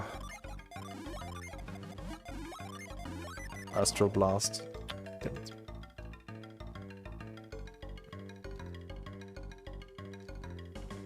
Cute little cutscene. Right.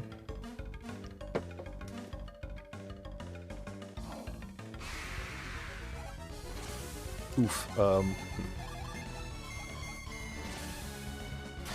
Oh yeah, Vital Moon is also scary. If that procs, it brings it down to 1 HP, which it just did.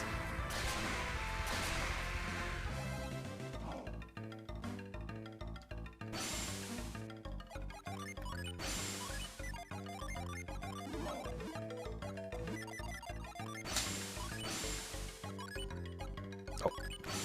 Can I? Oh god. And you probably can't see it too much because it just looks like Happy is just doing stuff that he needs to do. The Djinn menu in this game is really lag.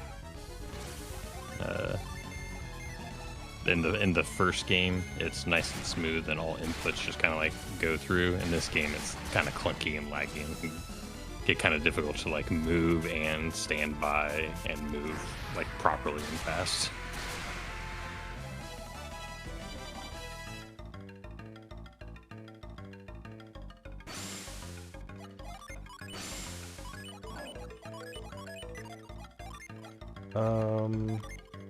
Pound treats.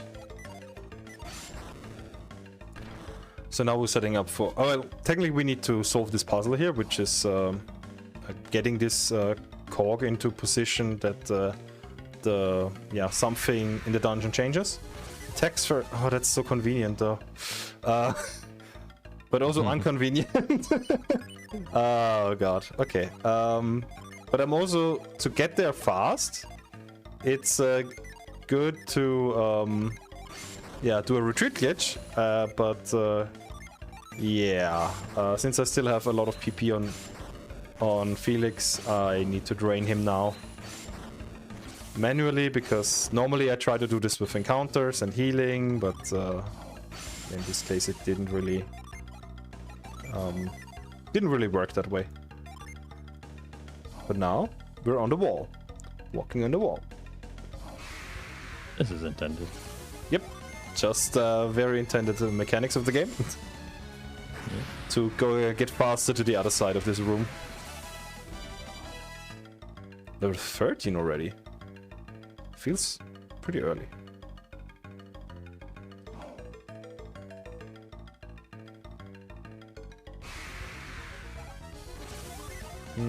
Let's do the Astro Blast, actually. So there's certain synergies like Astro Blast that are actually attacks. So they use your physical stat, which is very nice if you got a Soul Blade at hand. But they also use up Synergy Points, which is now very nice for me to drain Felix's Synergy Points. Still a Boreas though.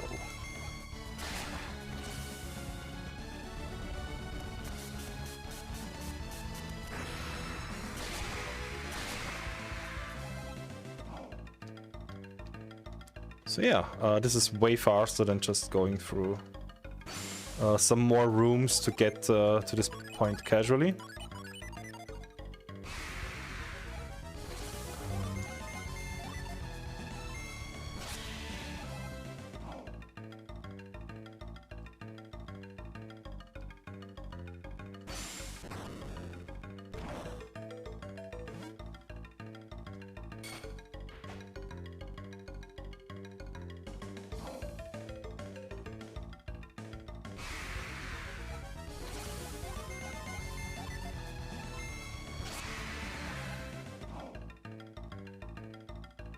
I didn't kind of mention what we're in here for. So Piers, so Madra, where Piers was being kept prisoner, kind of call it teasingly the town of, I don't know, unfortunate events. The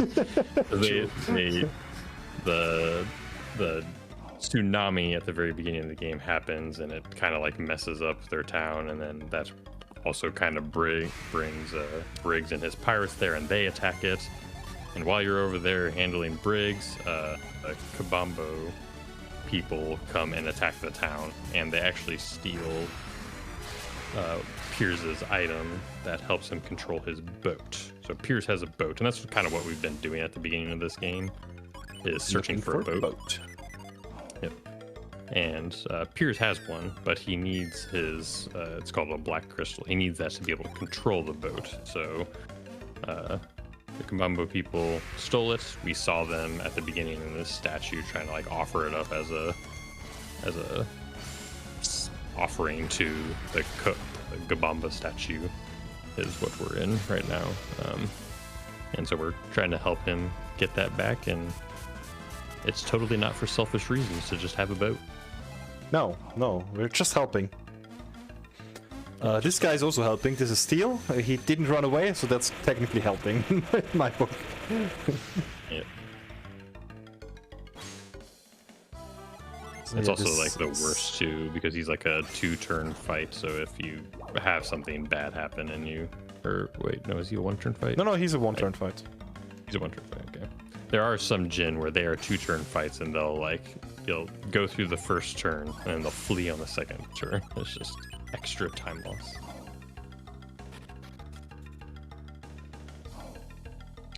But yeah, we're closing in on. Oh wait a second, we should use Astro Blast to drain again.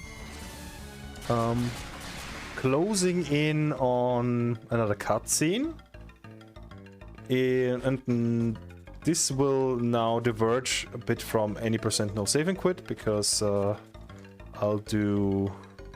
actually go back to the dungeon. Normally in any % you no save and quit, you solve the puzzle in this room and go on, but I gotta do something first, because this room sets up a certain condition, or like the retreat. This is now also a retreat room. It sets a retreat to this room, and then I will go down back into the dungeon and do another retreat some more retreat shenanigans to actually get another party member. I guess we can also explain that right now, because now it's a cutscene, and yeah, I don't really care that much about explaining that. We have maybe some time also later. But yeah, this is one of the important glitches for this category to make it possible. Was discovered by Plexa, who is also maybe still in the chat. And the discovery was actually pretty fun, because he fell from his chair when it was discovered. So it was already known for a long time that in this dungeon there is a soul blade as well, but we didn't really care about it. Because we already get one soul blade from Ayers Rock, so we don't really need a second one. Oops. But some user, when Plexa was running, and I think his run died, so some user was asking how did this, or wanted to see it, and well. Then he made this shocking discovery that actually it's not only the soul blade that you get, but you also get Isaac. the party leader of the first game, which you're supposed to get, spoiler alerts, later in the game. At a reunion stage. But yeah, suddenly you have an additional party member by using this glitch, which is very nice because he's higher level and brings in some chins. So that's a huge power upgrade for this stage of the game. And I'm about to set that up. It was kind of funny because like Effie had mentioned, it was well known and like people had gone and like looked at this. The only reason that Plexa had noticed that there was an extra party member is because he got in the Soul Blade and was like just walking around and got into an encounter. And when you're in an encounter with more than 4 members, there's an extra menu option to swap your front line and your back line. And he noticed that and was like, that's weird, what's up? What's that? And lo and behold, just had Isaac in his party as a 5th member. Yeah, which is a bit selling it short because it's actually not only Isaac. Actually, I'm gonna should heal here before anything else, because you also get another glitched character, which is even more useful because you can do double Isaacs in a moment. I need to grind an encounter here. Yeah, there's no point in this game where you have 5, 6, or 7 characters only. You always have 3, 4, or 8. So they, by no fault of their own, didn't program into how to handle having 5 characters and moving them into different spots on the stat screen. Hey, look it's an Isaac. Yeah, in a second. So right, left. So now we have double Isaac. We give him some items because he comes with some standard set of items because we didn't input a password. So I give him some attack stats item. Actually, I will also move some items here over for safety reasons to Pierce. I don't want Pierce to die anytime soon. But actually this is preparation for the final fight in a way. Even though it actually might not do anything. Did I put the blade on? Yeah, the blade is here. Now I need to do a menu, so Sour comes to Zephyr, comes to Iron. Steel is here, goes to Jenna. Breath. Where's Cannon? Cannon is here. Stand by Breath. And we're gonna do Blitz, Flash, Echo. Alright, this should be good. I can still hotkey some things here. I think that's fine. At least I hope so. Wait, this is wrong. Ah, that's why. So I'm setting up for some... Oh, yeah, no, that's fine. And I'm gonna retreat with Isaac, and hopefully that is not putting me out of bounds, because it happened in one of my practice rounds. Okay, good. Yeah, so notice that. Oops. Yeah, we got Isaac at what he would normally join at, which is level 28, which is way higher than what we would normally be. We don't even, we barely even reach some of these levels for our original 4 characters. I think we, in the 90% no saving, like 23 or 24 or something like that. I can't remember exactly. Much stronger. Now we come. I think at the end we get like at 30 or something. 30. Yeah, if you're unlucky, if you get a lot of Akamanas. But yeah, anyway. But then that initial, at the very beginning of the game, we talked some stat manipulation or character naming manipulation. Part of that is also manipulating, because they just the original 4-party from the first game, they come with a standard set of Jin. We can manipulate that with the name clears, so we give Isaac's 3 of the most important ones to, at least, I don't know what you've come up with strats for like his other one, but at the very least we want Flash, Granite, and Ground. We just got one on, we haven't used it yet, but we just got a Mercury Jin. It provides a percent defense whenever you use it, and it's a priority Jin, and it affects your whole party. Granite and Flash are the same thing. Shade is a little bit stronger than Granite. Granite does 50%. Shade, I think, is like 60% or something like that. I think so. Flash, I also don't know. Yeah, Flash is like 90%, so it's really, really good defensive-wise. So we'll utilize those on a super boss that we should have. No, we shouldn't be there even close with the level and the items. Those 3 Jin really help out with that. Yeah, they're very essential. Actually, all of them are essential. So we got, as you said, well, we always have to get Flint. I think that's yeah.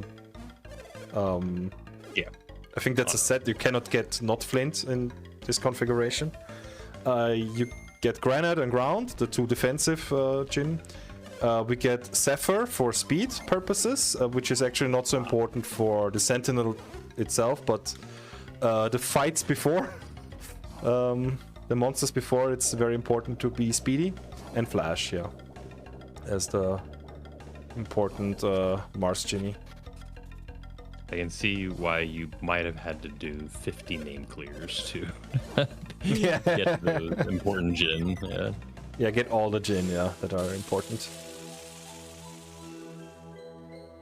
So yeah, I took this, I explained earlier how this category came to be a little bit, but yeah, I pretty much took the strats 1-to-1 from Ollie. I asked him about his notes and I just took the name clears from him to set up the stats here because, to be honest, like, don't really have the setup at home to do this myself, like to do this efficiently. Because there's some scripts in the speedrunning community, or also a hacking community, Golden Sun hacking community, and to enable investigating the game. But yeah, it's not working with my setup.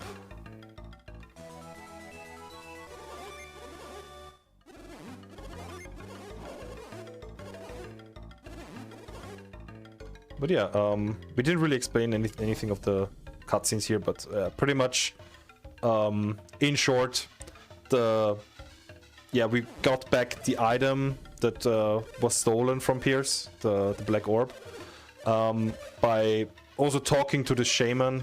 He's the head shaman of this town, and he's a bit, how to say, not naive, but a bit overdoing it. It's not, wait a second, I need to hotkey this. So he's a bit over-eager, and yeah, he's also escaped now from this talking statue. A little bit too early, because that statue wanted to give him something, but yeah, he has to figure it out on his own, pretty much. As, he was escaping too early from the dungeon. How do you like to say that item, Happy? Which one, the Necronomicon, or? Yes, that one.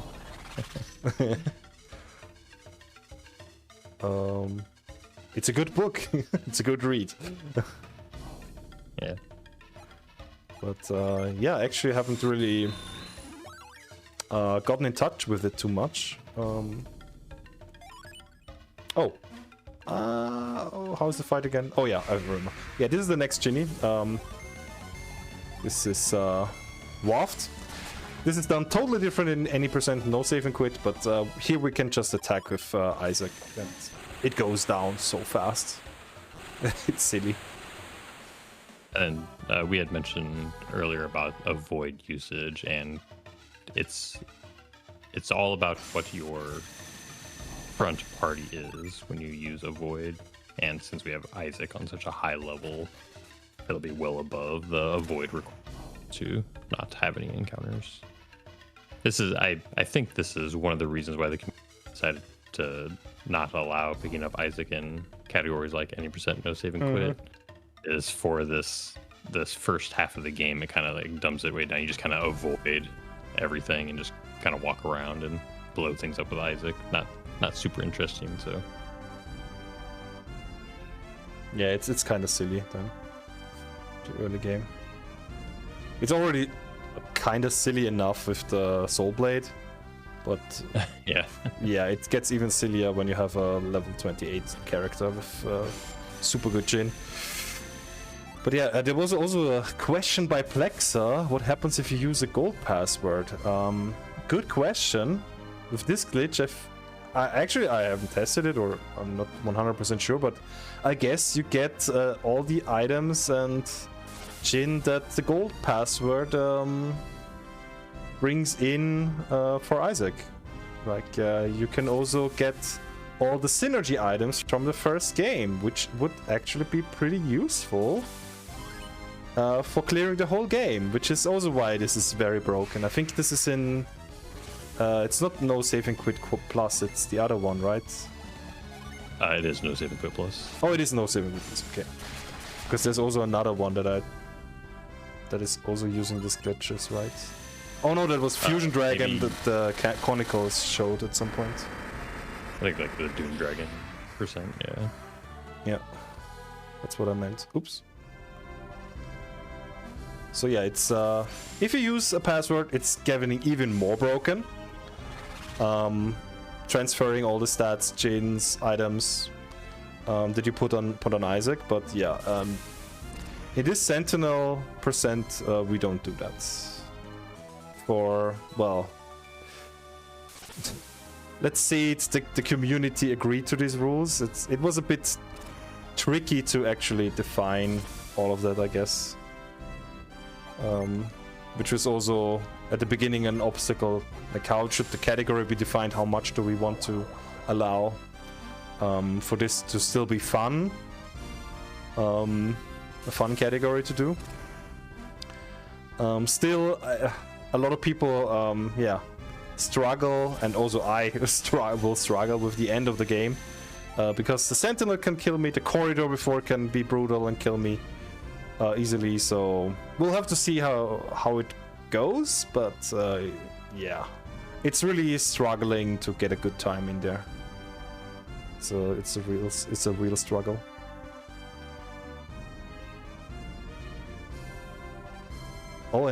True, and any psi item from the true any %. Yeah, I remember. Yeah. Wait, I watched that? I was not sleeping? Are you sure, Plexa? Maybe I was dozing off in the behind, and you didn't notice.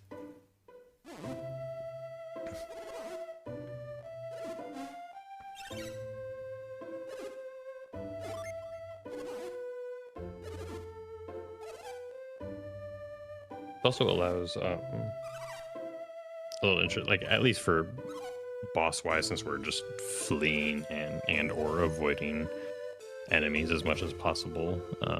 At least like boss wise, we got Aqua Hydra coming up. We'll nothing with Isaac in our party, but we do have a choice on Serpent and its mechanics on how many lights you choose to use. I think in this you're doing 3, right? Yep. Instead of all 4.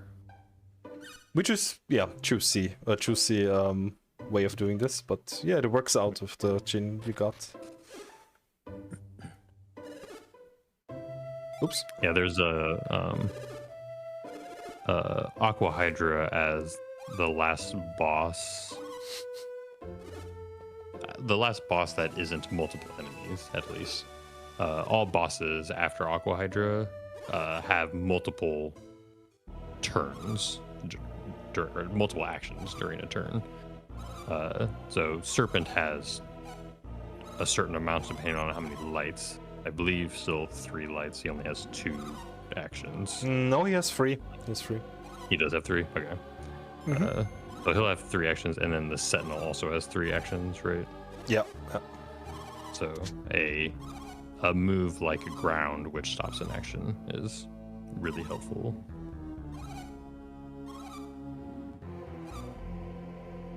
Yeah, this is technically an antagonist of the game. Karst. We'll never get to see her again. If you want to see her, you gotta watch an any percent. No saving, quit run.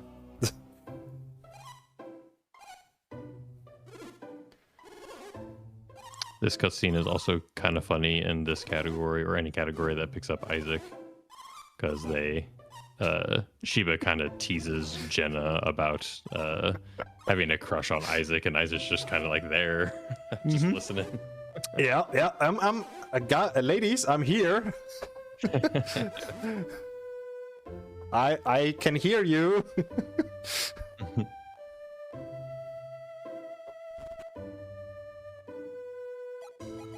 Yeah, some Jinn are out in the wild and you fight them. Some Jinn you just talk to and they'll join you.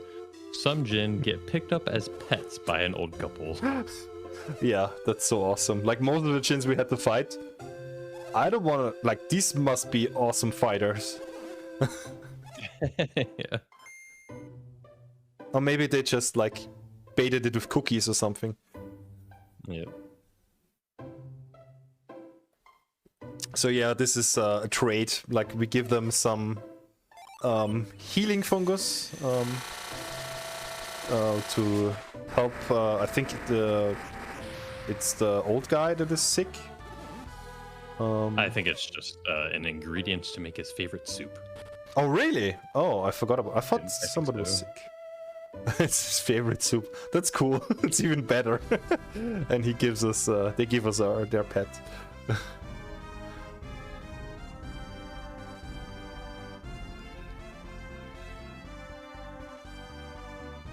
Just remember the synergy is invisible to non-adepts. Yeah. Still, they should have maybe noticed that that their dog is looking weird.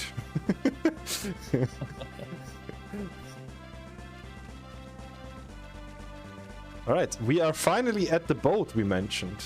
So Pierce might feel at home here.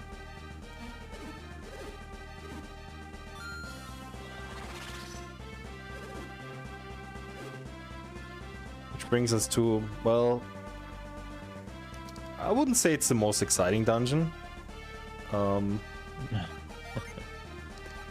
I just need to do this, and I think I'm good. We talked a lot about, and Ayers Rock was the first location for about pillar clips. There are a couple more that you can do in like Kambabo Mountains and stuff like that, but they don't usually save time, but they are style if you get them.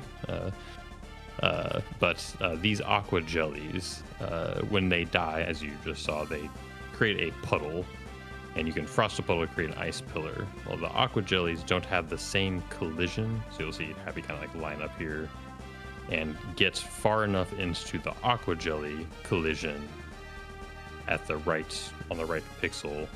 And normally you can't get this close on a puddle. So then when we come out of battle, we'll be a little bit further into the water puddle than you normally can get. And then when you create the pillar, your collision will line up, hopefully, well enough to Yeah, I'm not pillar. sure if I got it. No, I didn't get it. Yeah, I'm not really good at this one. But I was gonna say, yeah, there is this backup on just this pillar that you can move. yeah, but I'm just gonna do this regularly.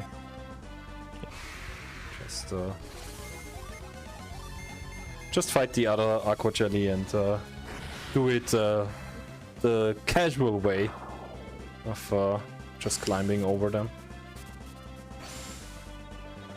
Is this a category where we get poisoned on the boat? No, not needed, nope. I would like Felix to get poisoned by the serpent though, if possible. That would be really great. But more to that later.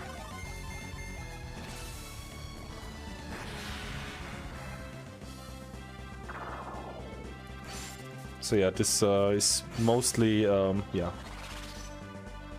just planet diving the jelly.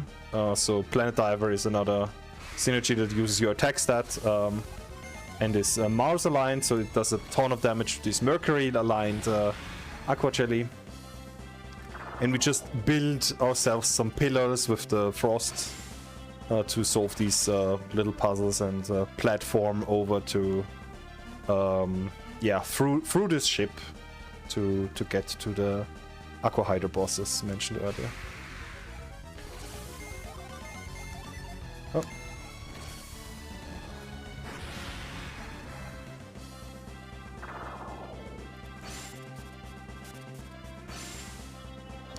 Yeah, no eclipse in this category. Sentinel is fine, but just court housing with judgment. That's pretty much, I think, what Plexa wants to know. Oh, one more pixel. Yep.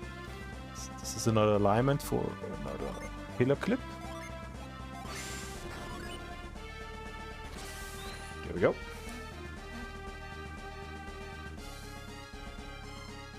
Easy my routing brain a little bit.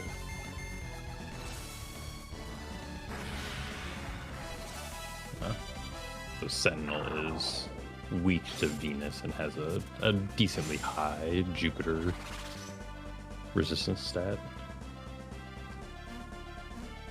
Yeah, but funnily enough, the most scary attack, Armor Crush, is actually a Venus aligned attack. Oh, yeah. It's so weird. Let's kill this with Jar.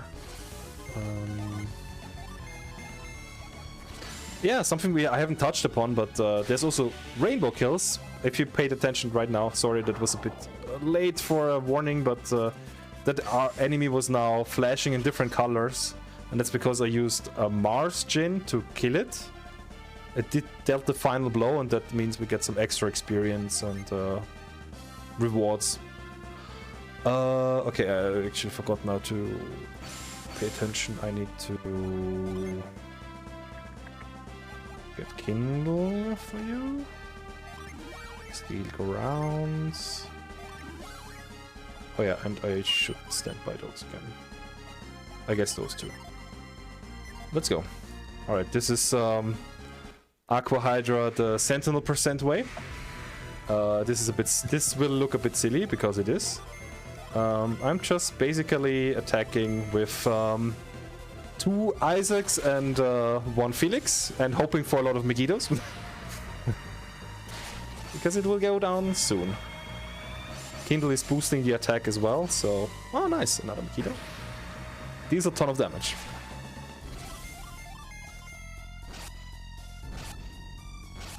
Oh, shit.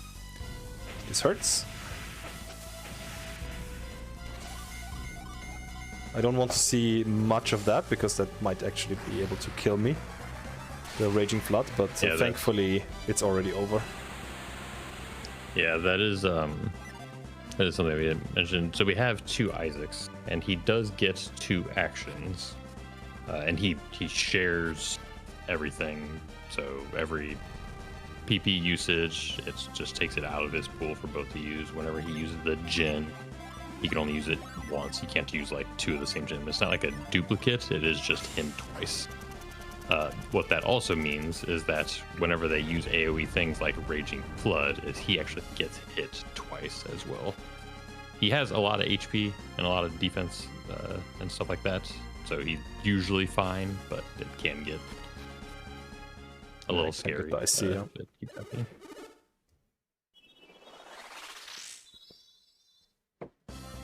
And it just it will likely mean that things like Flash are just going to be that much more important as well on super boss like Sentinel. We want to make sure we're reducing as much damage so he's not taking double. I actually don't know if you use double Isaac in the fights, or if you use actually 4 different characters or not.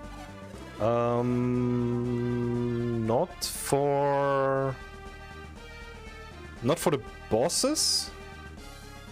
I use double Isaac for the corridor. Yeah, I mean, also here, but pretty much we're just fleeing here all the encounters. We don't really mind. Yeah. We're not fighting, but yeah, I'm fighting in the corridor with double Isaacs. Apart from that, I think that's it. And also, well, here in the Aqua Hydra, because Aqua Hydra is relatively easy. Yeah. I like your captain's hat. Oh yeah, I wanted to mention it, but then I forgot. Yeah, because we're on a boat now, I think it's kind of fitting we are captain of the boat. I could have entered there, damn it. Yeah, we are now sailing the seas, halfway across the ocean, or actually more like almost all the way across the ocean, to our next destination, Izumo. Actually for a shopping trip first. Because I would like to get some additional items.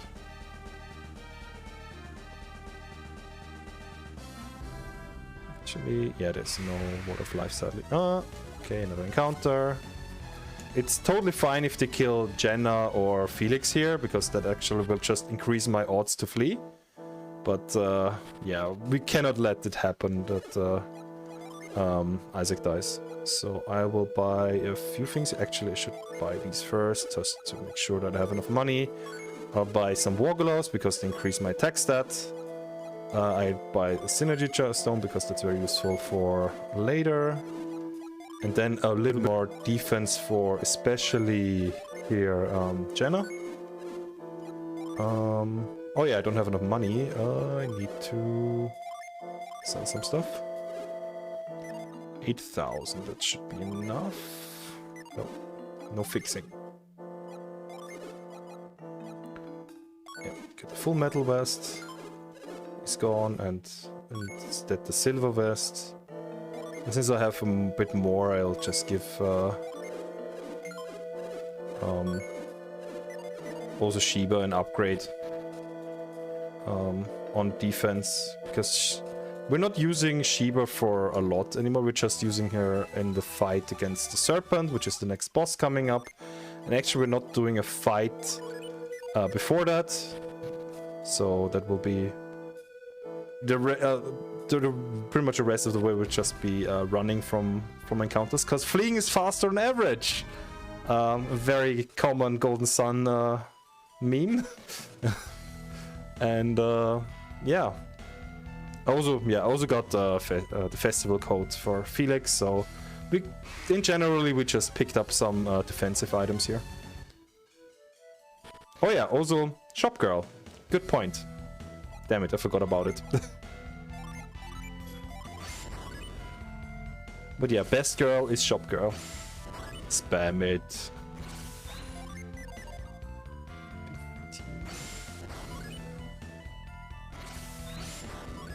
Time to save the animals? Not puzzle.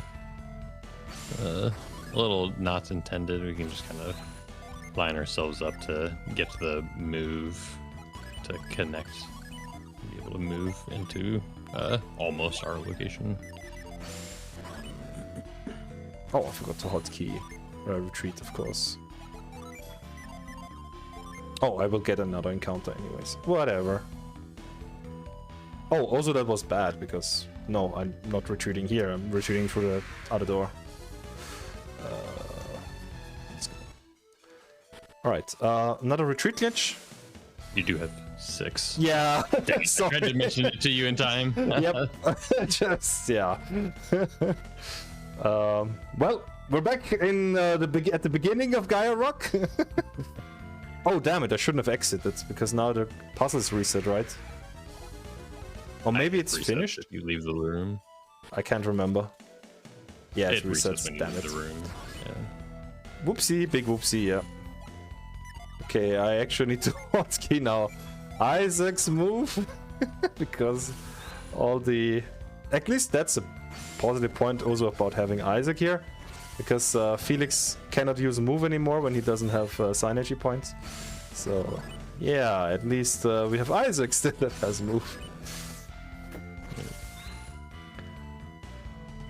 Oh god. Yeah, big whoopsie. But well, it's not a big deal. It's a minute lost. Whatever. All right, I have 4. That's good. We retreat, and suddenly we are actually at the exterior of the dungeon again. Because we need to do that first. We need to get an item from here before we can progress in the internship. And yeah, if I hadn't done that mistake, it would be even faster. But actually, I can't remember how the this part here looks like. How to get here. So those 2 screens that you have to go through are pretty slow. Okay. Yeah. Yeah, it's anyway faster to do the retreat glitch here, so do that. No world record today. Yeah, I'm way too slow for world record. Like world record is half an hour ahead of my PB.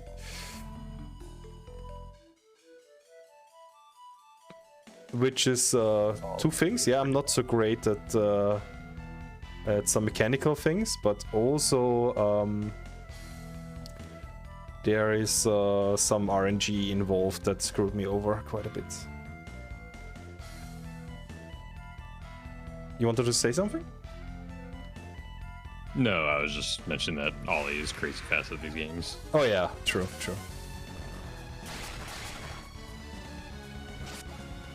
Maybe he's getting nervous now that Reg is coming up. Oh, Felix was downed. Okay, that's no biggie.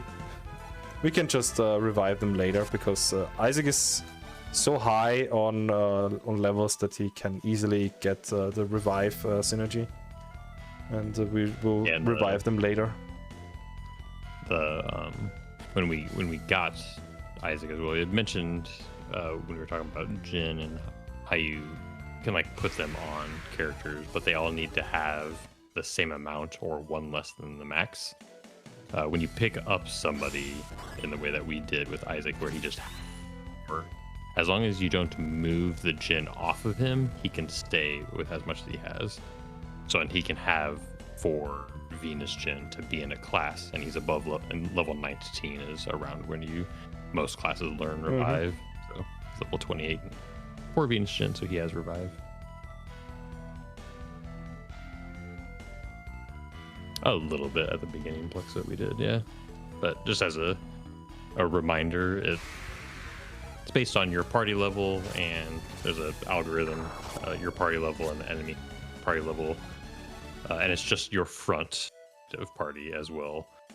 Anytime you fail to flee, it just increases it by a flat 20% more.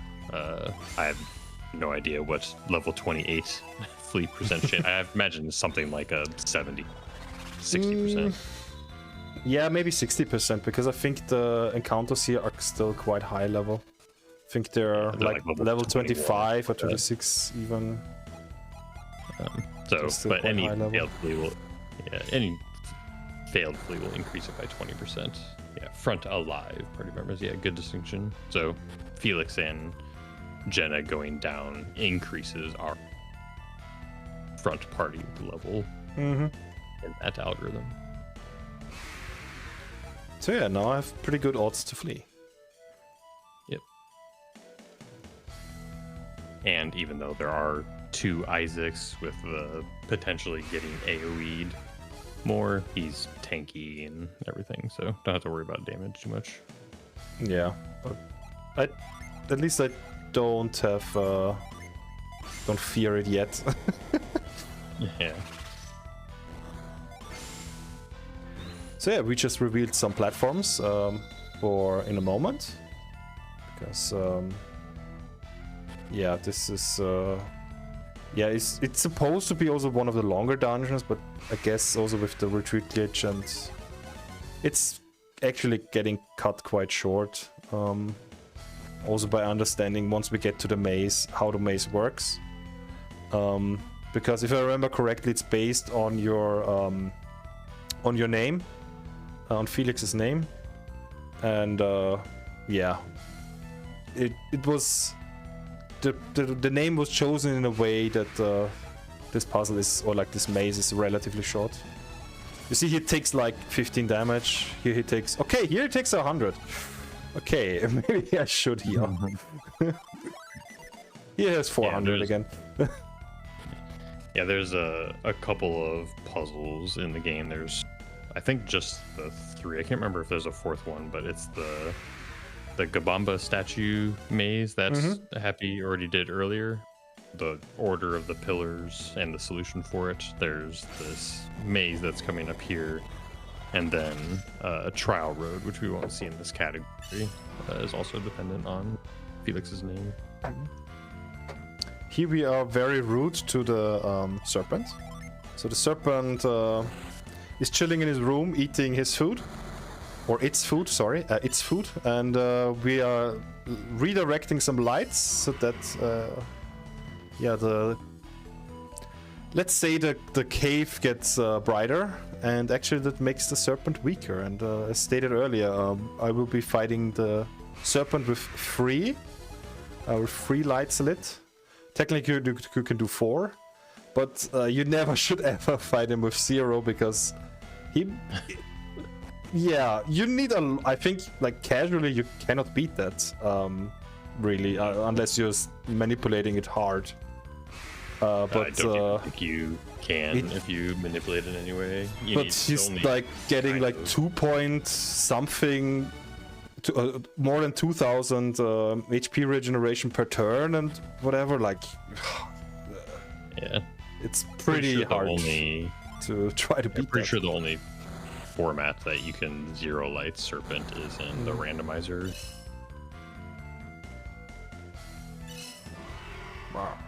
Because you can have access to a lot of gen, you can have access to the strongest summons like Iris and Catastrophe and stuff like that in 1 turn. Somebody else?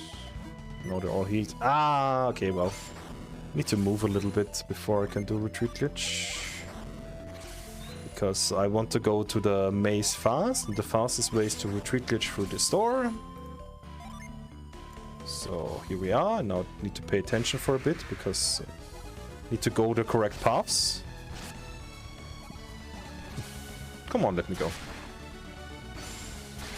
Ouch.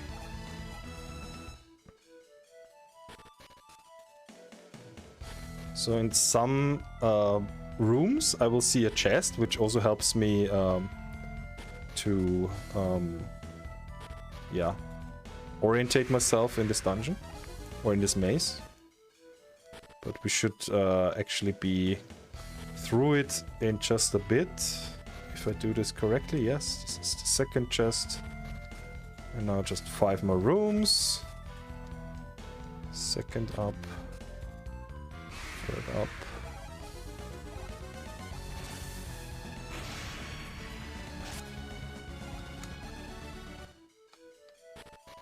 Left and up. So this should be it. Yep, there we go. That's good to see. Some facts about the manip stuff. Taking a sub judge for Cyber is still okay. Oh boy. Crazy. Still crazy to do that. Alright, I gotta revive my people here as a first part of setting up for this fight. Then what else? Slot 1 goes 1 right, so that I have 4 different party members. Now we do Spring, Blend, Sour. Sour is here. Breath. Then Ground and Kingo. Steel and Waft. So I'm doing this Jin menu in order to prepare for the boss fight here.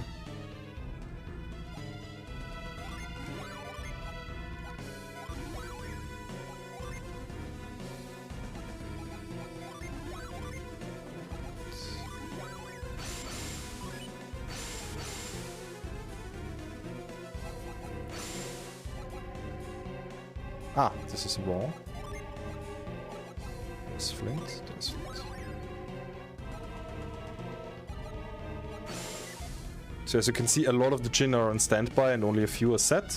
Those will be used in a moment. I'm just checking. Yeah, it should be fine. Let's go into the fight. and hope to not get wiped, because that also can happen. Alright. So we're, of course, spamming the most powerful summons in our repertoire, which are the tier 4 summons. But we also gotta be careful not to die, so we're also using the defenses of Flash in this turn, next turn Shade. We're also getting speedy with Zephyr, so these are, yeah, pretty much offensive and defensive setups. Alright. Okay, no evil actions. What we don't want to see is a Mighty Press proc, or also Poison can get dicey. Yeah, no Mighty Press turn 1, so that should be fine. Left down. Shade, Sour. Here. So this turn Shade protects us from the attacks. Sour has a proc chance to lower resistance, which it didn't, but it should still be enough damage to kill him next turn. We'll see. Oh, there's some poison. But not on one that I would like to see.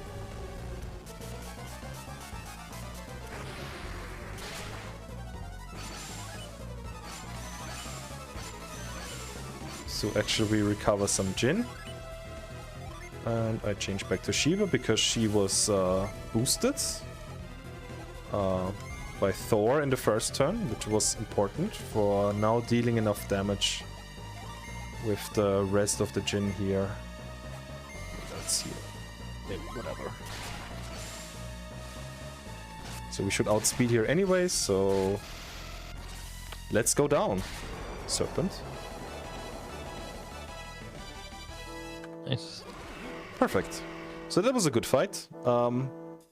As hinted, like if some of the nasty stuff happens, like Mighty Press and then another AoE attack, that pretty much kills any character. Because Mighty Press can put 1 to 1 HP. Oops. And then, yeah, that character is pretty much gone.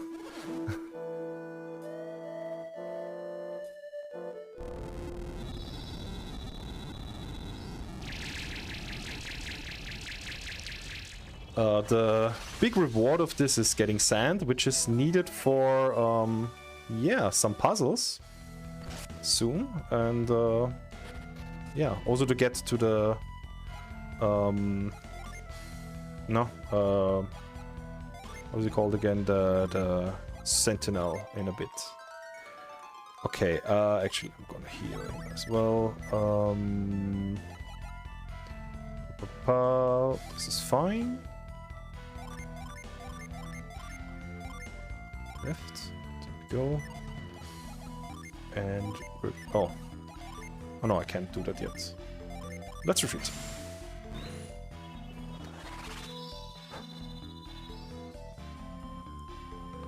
All right, we are done with a big scary monster, and now we actually get to a cute part. We're doing an animal trade quest. So my split says save a little turtle, and that's the goal of this next section.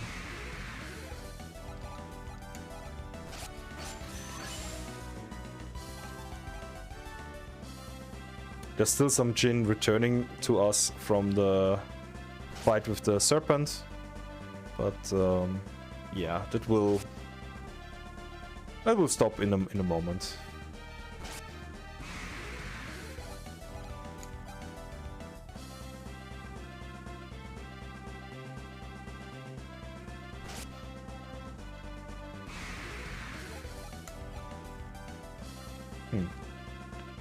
By the way, do you notice any audio delay? Because for me it seems to be increasing.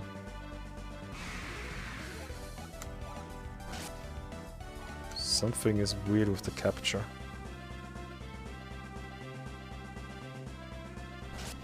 I don't notice any. Okay. Maybe it's just on my end.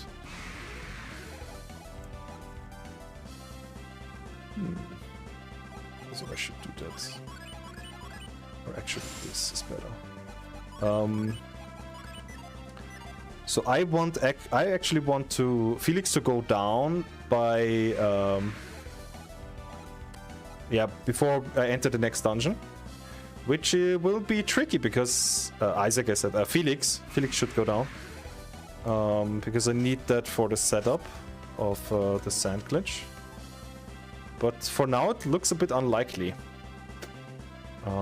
Yeah, if it is not working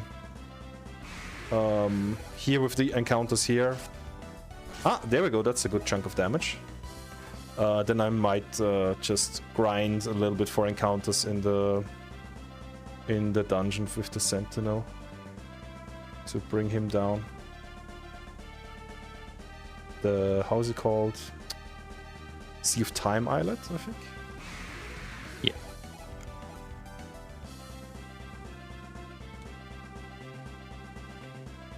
But yeah, I teased the animal quest, and this is the start of it. A start of it all. Let's help some poor. Oh no, that's the wrong hotkey. This way. Yeah, reveal mind read. Good. And this is a starting point. We're gonna help some penguins or one penguin actually that is in trouble. I'm actually abusing here a little bit the power of reveal, stopping this stones from progressing. These swimming stones. And yeah, that was actually a good time for me. Now we just shove, I think she's called Pingolina, if I remember correctly, over to her husband. Because I think she broke her leg or something, or was it a wing? But she can't swim at the moment.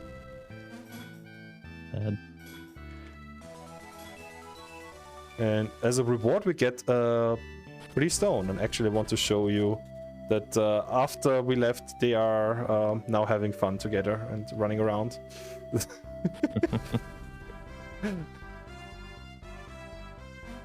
So the cute quest continues.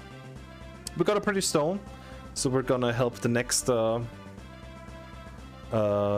animal in the trading quest, which will be a bird. But well, as it is, it has to be halfway around the world to get there. So some more, yeah, some more sea music until we're there. The captain says, "Ahoy." Can you, I'm not familiar with what you mentioned about Felix needing to be down for the sand glitch. Is that right? Yeah, at least to my knowledge, it's needed actually. I think I tried a bit without it and it didn't work. I'm actually not 100% sure how it works, but well, when we get there, you will see. But yeah, to get out of bounds in this dungeon, there's a special sand and log movement to get out. Not needed as far as Plexinus. Okay. I don't know. I tried it a few times without it and it didn't work.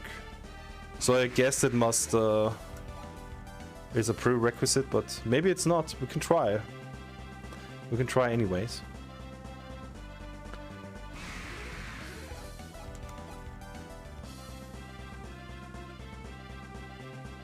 It's to do with the positioning of all things. Yeah, that for sure, yeah.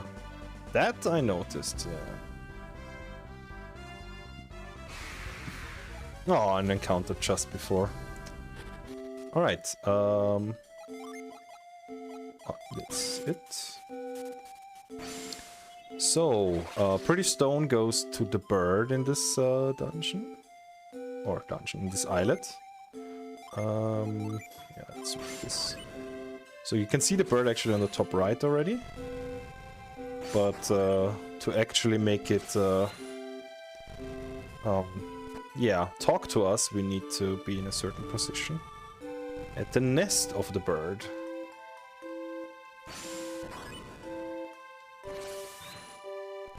You do it in random all the time? Oh. Of animal trading. They're just on little islands around in the Eastern Sea.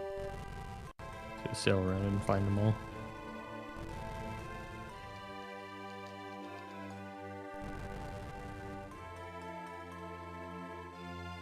Yeah, it's also awesome that there are actually, yeah, also in the first game there's animals around. Some developers might ignore that and not put and just put humans into the game, but well, they actually paid attention to also putting in cats, dogs, as you see now, birds. From the bird, we get for the pre-stone we get a bandana. I actually don't think it's called in-game a bandana. It's I think red cloth or something like that called, but I like to say it's a bandana. Shout out to Bowie, our bandana guy. Oh, bandana wearer. Yeah.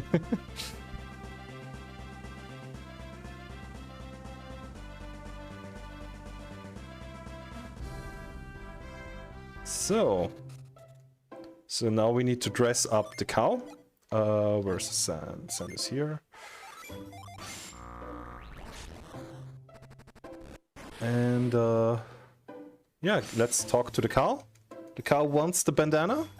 We're gonna pick it up there. And what can a cow give us? Cow is very happy, by the way.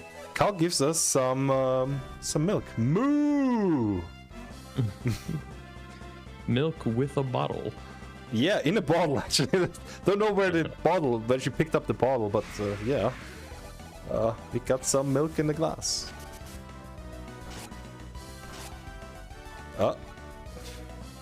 Felix might not survive the trip. Down to 11 HP.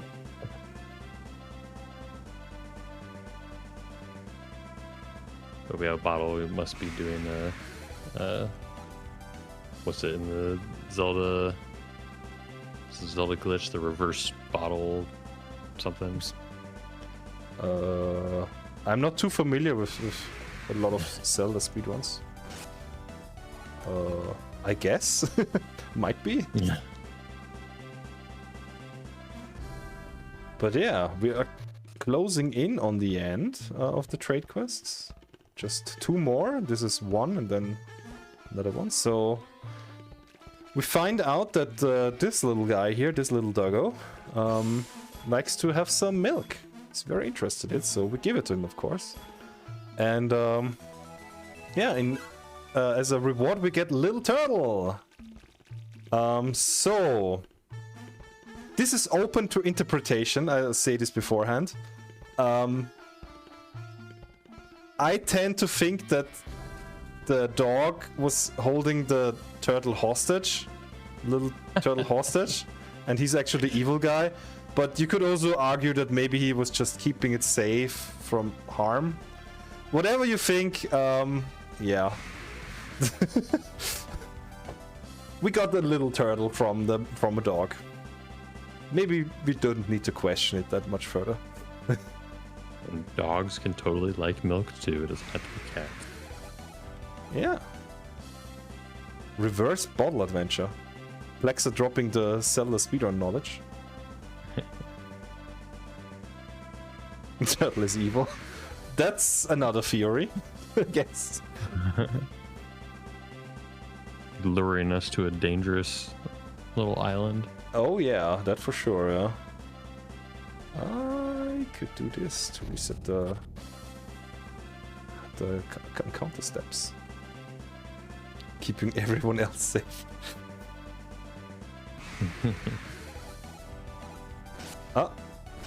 Oh, he got down. Oh no, now we don't know. Well. But yeah, I will investigate further. Alright, I gotta clear memory here real quick. Otherwise this won't work for sure. Because yeah, as indicated earlier, there will be an out of bounds again. This time not with a retreat glitch though. But yeah, with the sand glitch. So, but first we gotta finish up the animal quest, trade quest, which is there's a big turtle and he would like to have a friend, so he gets little turtle as friend and is now the new carekeeper. So yeah, Lonesome George got a friend. And brings, as a reward, brings us to this island. Islet Cave. There's actually 2 parts in this. So, if you do only the first part, well, the maximum reward I would guess is like, yeah, get some forgeable material and whatever. And gin. But we're not interested in that. We want to go for the second part. Oops, that's not the right setup. So just hold up. Yeah, I think this is it. I hold up, I am on the log, I push up, I use sand glitch, and now I'm out of bounds. So the log gets me out of bounds here. Am I confident enough? Let's say yes. Let's revive them. I noticed, actually just today, that there's something that can screw me over here. I mean, I noticed it earlier. But what I know, what I now know is that there's one encounter, or at least one encounter, that can screw over this out of bounds section by yeah, getting us to the wrong door. So I am just now moving downwards for 30 seconds or so. I'm having a few encounters in between, but I'm just moving down and holding down. But if I get a certain encounter, that won't work, and it will get me to another door. Is it a troll? Well, it's a troll encounter, but actually it's just the stone soldier manticore. Perfect, that worked. That worked. So it didn't happen, which is great.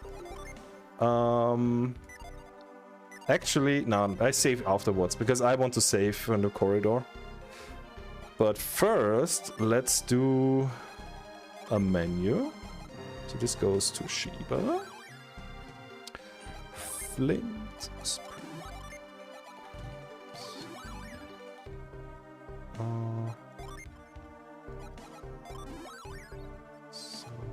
Also is here.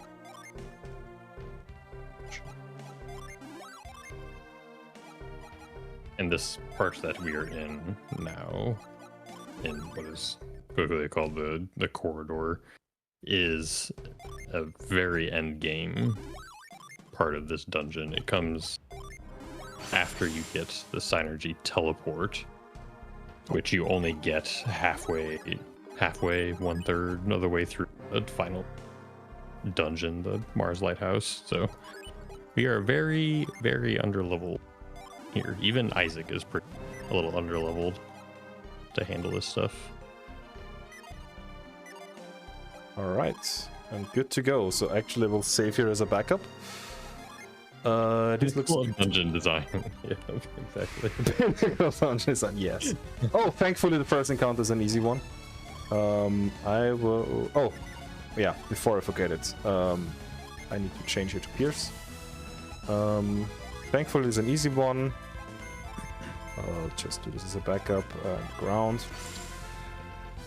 Did you save like you were going to? This is well. This is pretty much the only easy one, I would say. This is just a worm, but it's still a pretty powerful enemy regarding the level that we are in.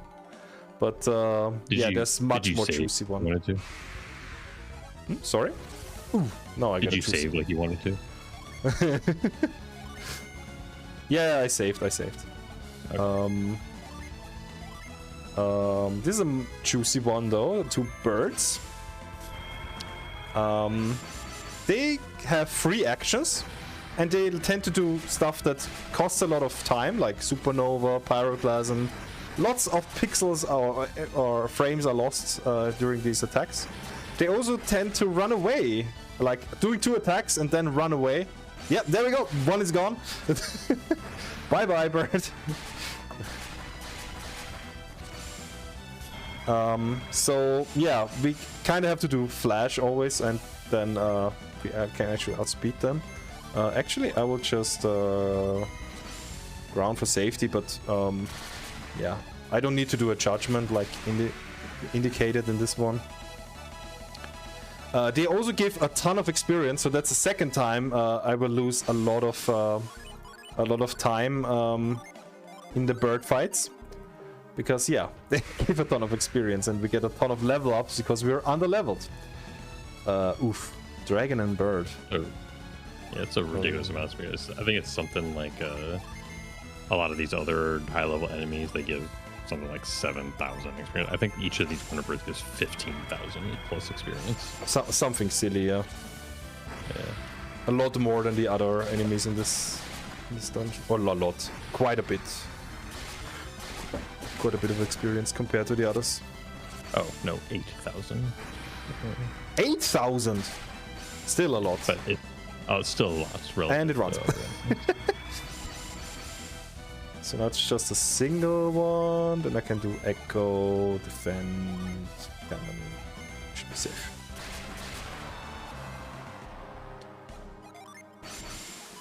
So all the time after the fights, I want to prepare some Jin so that I can, or stand by some Jin so that I can easily, let's say, repair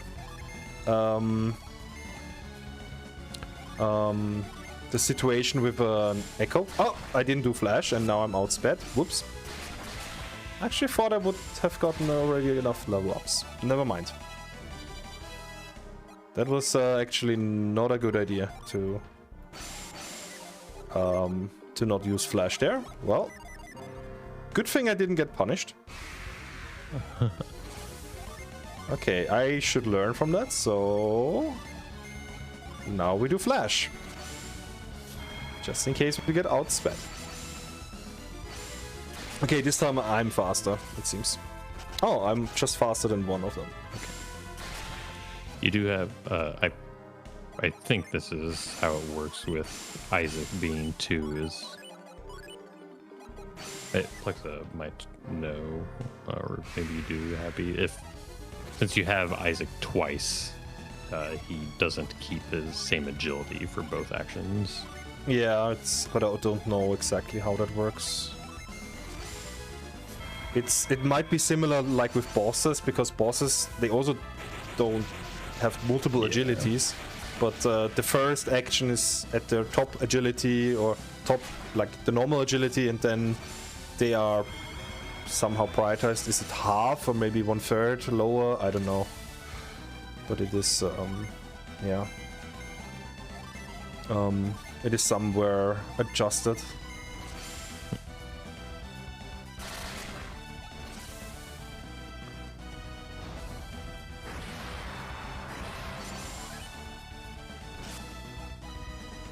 This is a rather long fight, but there you can see actually it takes a while to bring down those dragons.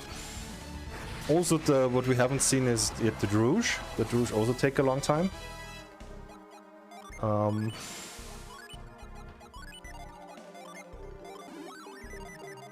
This statue that is wobbling there is actually, there's a Jin hiding in there, but we don't have the synergy to make him appear.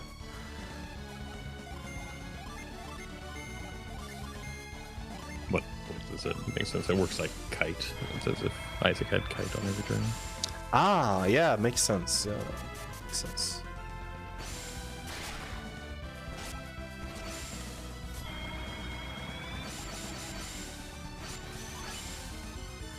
Oh yeah, that's Sarek, yeah. Got which one it was. One of the coolest animations in the game. For Jin. In my opinion. I really like it. Oh, should prepare.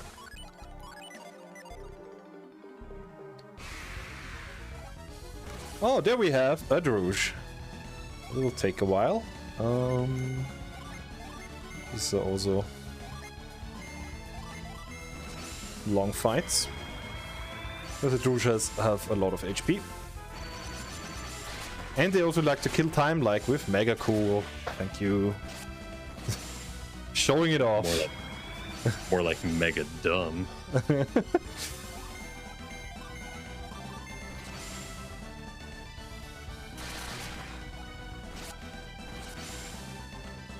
Ah, that cuts it short one around, I think.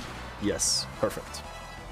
So there actually Megiddos are welcome to shorten some of the fights.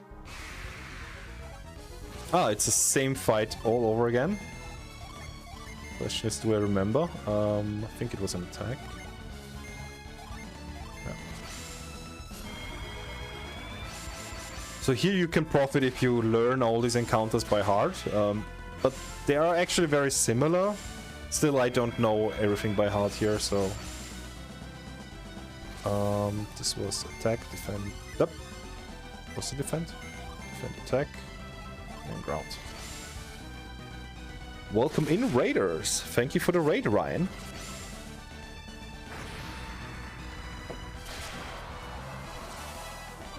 You are currently watching Retrothon. A full week of retro speedruns. Isn't that awesome? I think it's awesome. Very cool. And... wanted to say something? No, I just said very cool. Very cool, okay. Retro gaming. Yeah, actually, I've been participating, I think, since 2022? Maybe 21? I'm not sure.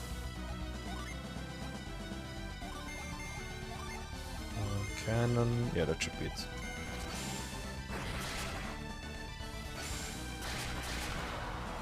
So we are actually at pretty much at the end of this category, or this run, this category. We are currently facing a very dangerous oop boy. I'm not sure if that was an attack source, so I'm gonna fight it. I noticed some text there, but I'm not sure if I just imagined this. I'm watching the stream to see if it was or not. It was not. It was not, okay, good. Yeah, because especially against a bird, that's bad idea to run. It will kill you, like it will... I mean, it might run away, but it might as well just kill you with fire. Totally lied to you. Oh, it was? It was, yeah. Well, who cares? More experience.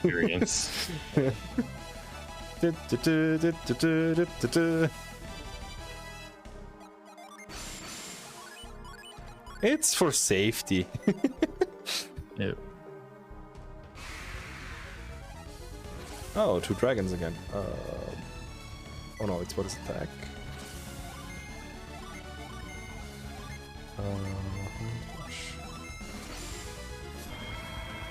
So yeah, these are very brutal encounters. That's why we go for maximum safety with flash pretty much all the time, and then grounds to take away actions. So just all the safety that you can manage,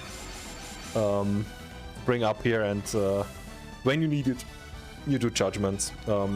Like for instance, I need to do that now in this fight. Ground the second dragon because he will survive this turn, and then finish him off in the next turn.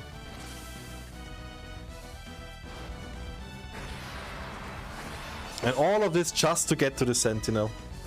Isn't that a hassle?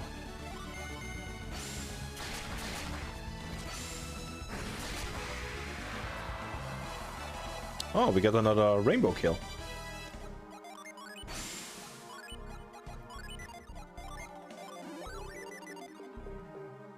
Okay, I think one more corridor.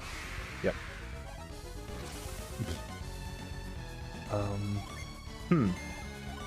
That's also a juicy one. Guess judgment.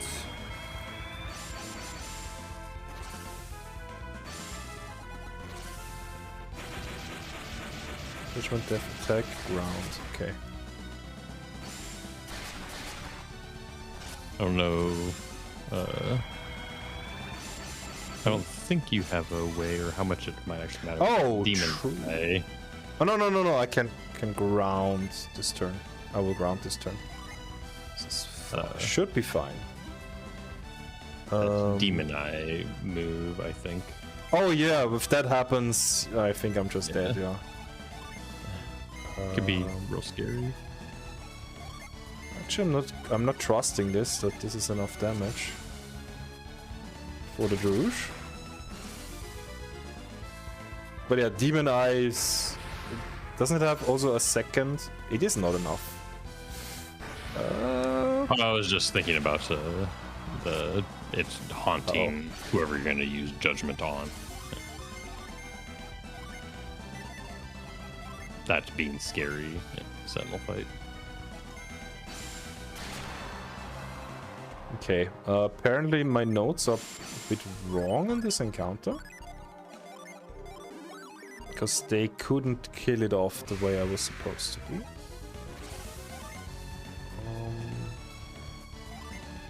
Oh no. Let's make this correct. This flash. Alright, one more room and then we should be at the final boss. Oh, the final boss. The super boss, Sentinel. And then we hopefully are lucky enough to also beat that one. Wait a second, I was here. Attack, defend, attack, grounds. I think I need a Megiddo, otherwise this guy won't die next turn. Well, of course, no Megiddo.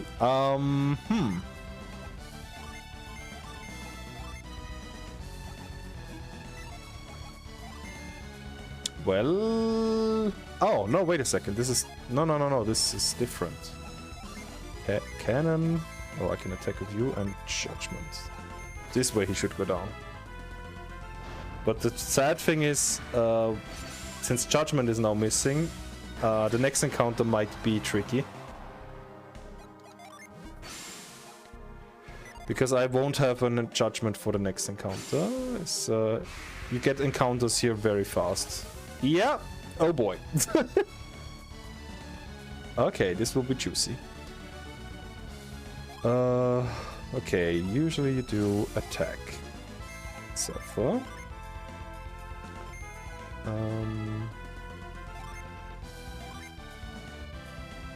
Flint Flash.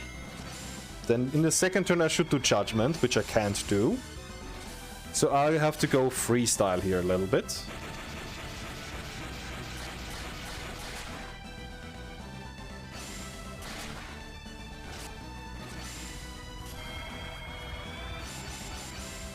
I could do Granite because I know it's back. Let's do Granite. Attack both and ground the Druge.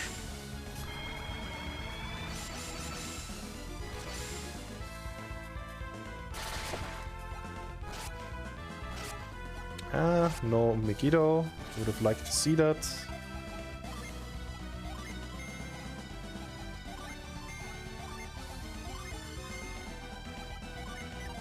Can I do anything with you? Well, I can do Judgment afterwards, but I'd rather not. Let's do Frost Spear. Let's see. Nah, I think they could go down now. The Mr. Cab's music sounds pretty Tales of E, and that's because they are composed by the same person, like Billy Sakuraba. Ouch. This shouldn't matter though, like, you should go down now. What? And still needed a Megiddo? How was I off so far? Okay. Okay, well. This could have set me back quite a bit. Thankfully it didn't. I still need to revive here, so I will change Isaac's class here. So that I get revive back. Because yeah, I don't have a Water of Life for reviving. It should be good, but I might as well save here. We're close to the end of the corridor. Don't want to have to go through that again. Yep. Yep, and this was it. Now I'm gonna do a menu, so no more monster fights.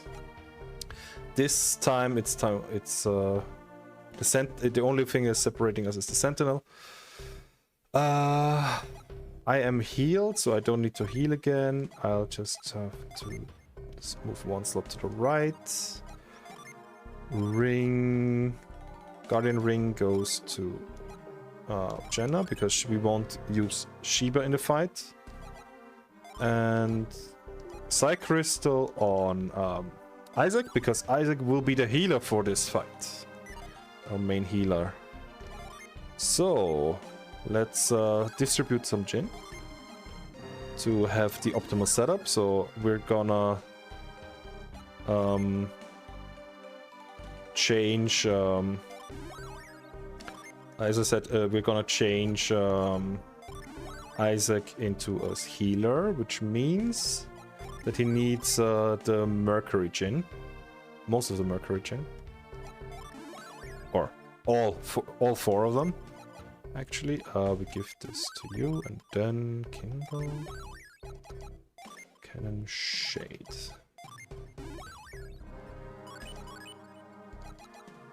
Breath, Light. Just for... oh no, I cannot heal anywhere, but nobody's damaged, so that's good. Let's save once more for this boss fight. And yeah, we should be good to go. So this is the Sentinel. I'm the Guardian of Wind. If you would claim my power, you must prove your worth. And attacks me. Sentinel appeared. By the way, for tech behind the scenes, I will be finished earlier, just that you know. Like, I'm not... this won't take another half an hour. This will take maybe another 5 to... yeah, let's say 5 minutes. It's maybe 5 to 10 minutes, depending if he kills us or not. But I doubt that he will kill us, right? These are courthouse strats that you're using, right? Yep. So it's actually pretty basic. As you said, courthouse strats. Also, if you know the speed of the first game, we use that also for the final bosses. Okay, Armor Crush. That's what I don't want to see. Not 2 times on the same person, at least. And so we're using Venus Gym to protect ourselves, healing every off turn. And then we're setting up for the next for the next judgment afterwards. Go. And yeah, as I said, Isaac will be the healer, so we're using Wish Well for him. And yeah, in the turn where we can't use the defensive Venus Gym, we'll use Flash because of the 90% damage reduction. That's it in a nutshell. For optimization, you can also, if you keep count on his attacks and how much boosted judgments you get off, you can also do some finishing moves in some certain turns, but I'm not gonna pay attention to that. I'm just courthousing until he's dead. I don't want to miscalculate or do anything wrong, which might yeah, or like endanger the run. So yeah, I mentioned boosted judgment. So if you use one judgment, like one tier 4 summon, you're gonna get a boosted elemental. Your elemental attacks are boosted. So judgment now you can read. Earth power rises by 91%. So the next judgment will be stronger because of that. But this boss likes to do break, which yeah, nullifies this power. So it brings us back to 0. So no boosted attacks if he does a break in between. And that's a break. Strength returns to normal.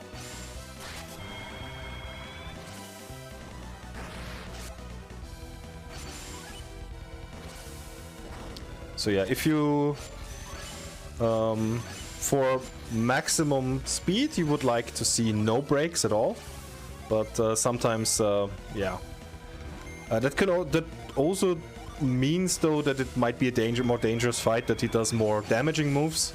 It's okay if he does his, let's say, magic attacks, his synergies, except armor crash on the same person, or armor crash plus attack might also kill. I'm not sure, but armor crash on the same person in the judgment turn kills a person. Oh yeah, it's flash turn.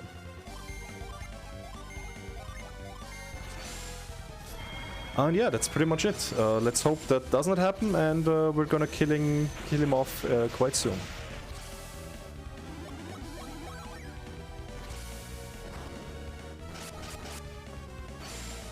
So yeah, time is coming up in maybe a minute or 1.5.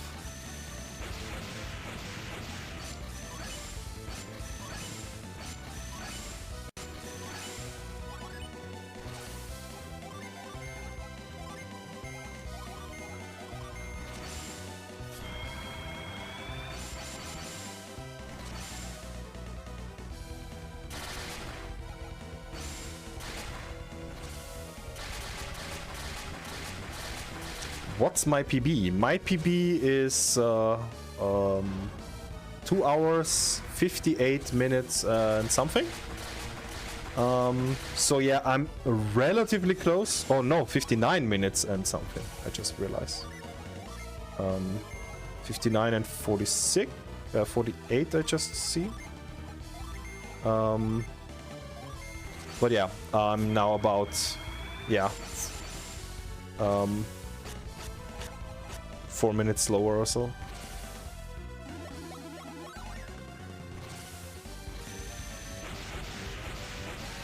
To maybe try to answer Mega Kek's question, there is no skippable dialogues, but I think overall, for how long each game is, it probably has a little less dialogue. And it's at least spread out a little bit more in smaller chunks. But yeah, if you want to upgrade the game for more skipping cutscenes or whatever, there's a no cutscene patch. True. Which you can use on your ROM. Oh, now he's dead. Very nice. GG. Some levels up, and that's the time. 3:04:45. That's pretty decent. That's almost exactly 5 minutes slower than my PB, but I'm pretty happy. Nothing really bad happened. It was just being distracted mostly by commentating and then being slow. But yeah, the corridor was behaving nice. The sentinel was behaving nice. So actually, that's the first run I finished on this Retrothon, because the last two I was racing against other people and they finished and I didn't. Which is now I get my finished run for this Retrothon. Right. No, this is not a PB. No, this is not a PB. It's 5 minutes slower. Not lower, slower. But yeah, this is the time. The payoff for beating the sentinel, like all the super bosses are guarding one of these tablets, which examine the stone tablet. That's Felix's name, by the way. And we get a very, very powerful summon in ancient language. Felix can't read that, but maybe Matthew can in the next game in Dark Dawn. Who knows? I don't know. And we got Catastrophe, which needs 5 Jupiter summon, 3 Mars Jin, 5 Jupiter, 3 Mars Jin on standby. So it's pretty much a similar like Judgment that we just spammed, except that you need a different amount of Jin. The thing is, though, we don't have 5 Jupiter Jin, we only have 3, so we can't even use that. Which is also another hint that, yeah, you normally do this way later in the game. Yeah, but it's beatable like this. Also, the Star Magician is beatable, but yeah, I didn't do that today. Well done. All right. From my side, we're pretty much able to finish. Like maybe a few more shoutouts to the Golden Sun speedrunning community. If you liked this game back in the days, or if you yeah, want to come back to it, if you want some information or speedrunning strats, or there's also randomizers, Sedetta mentioned. If you want some information, there's there's multiple Golden Sun discords, but the one I'm most active is, or like only active in, is the speedrunning discord, where there's also talks about the randomizer and people playing it regularly or semi-regularly. Also, it's on the Archipelago nowadays, so you can also do multi-world randomizers of this game if you're interested. The guides, some guides are up on speedrun.com. Sometimes for more niche categories like this, you need to ask the people who actually speedrun this before, because not everything is up on speedrun.com. But yeah, the first starting point is always, yeah, look up on speedrun.com for the guides. Join the Discord, which is also linked there. Yeah, it's a ton of fun to speedrun this game, in my opinion, even though RNG is not a blessing and can kill your runs, can delay them by, like, for instance, in some speedrun attempts, 10-15 minutes easily when you die in the corridor. You get set back quite a bit to warp back to another town. But I still think it's very fun and nice to show these games, even though they are also on the longer side, because yeah, they are RPGs, they are long games, and I don't want to show an ace category because I also don't want to learn that. That's for Plexer to show off on some marathons, but no, I don't want to learn that. I like these categories more. But yeah, anything you want to add, Sedetta? Nope. Go check out the speedrun community, the randomizer, like Happy mentioned. Great game. Yep, it's good fun, and yeah. As also my sister is now mentioning, I'm also building the Austrian speedrunning community and hosting some events. Like for instance, we will be on a game fair in May, so in about, or actually in exactly a month, we'll be doing that. Yeah, it's very local, so it won't be streamed, at least this event.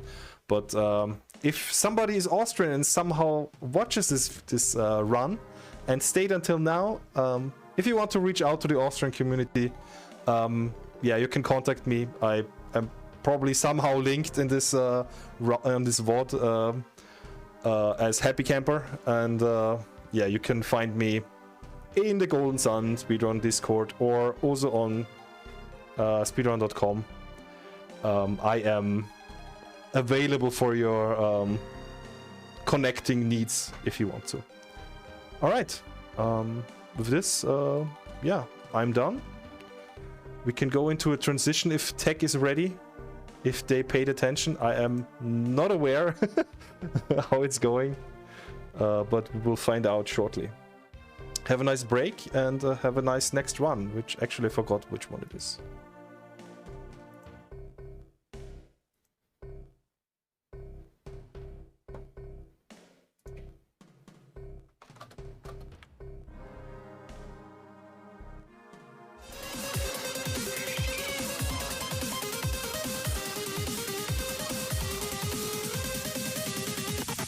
I'm drunk with suspicion.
Danger.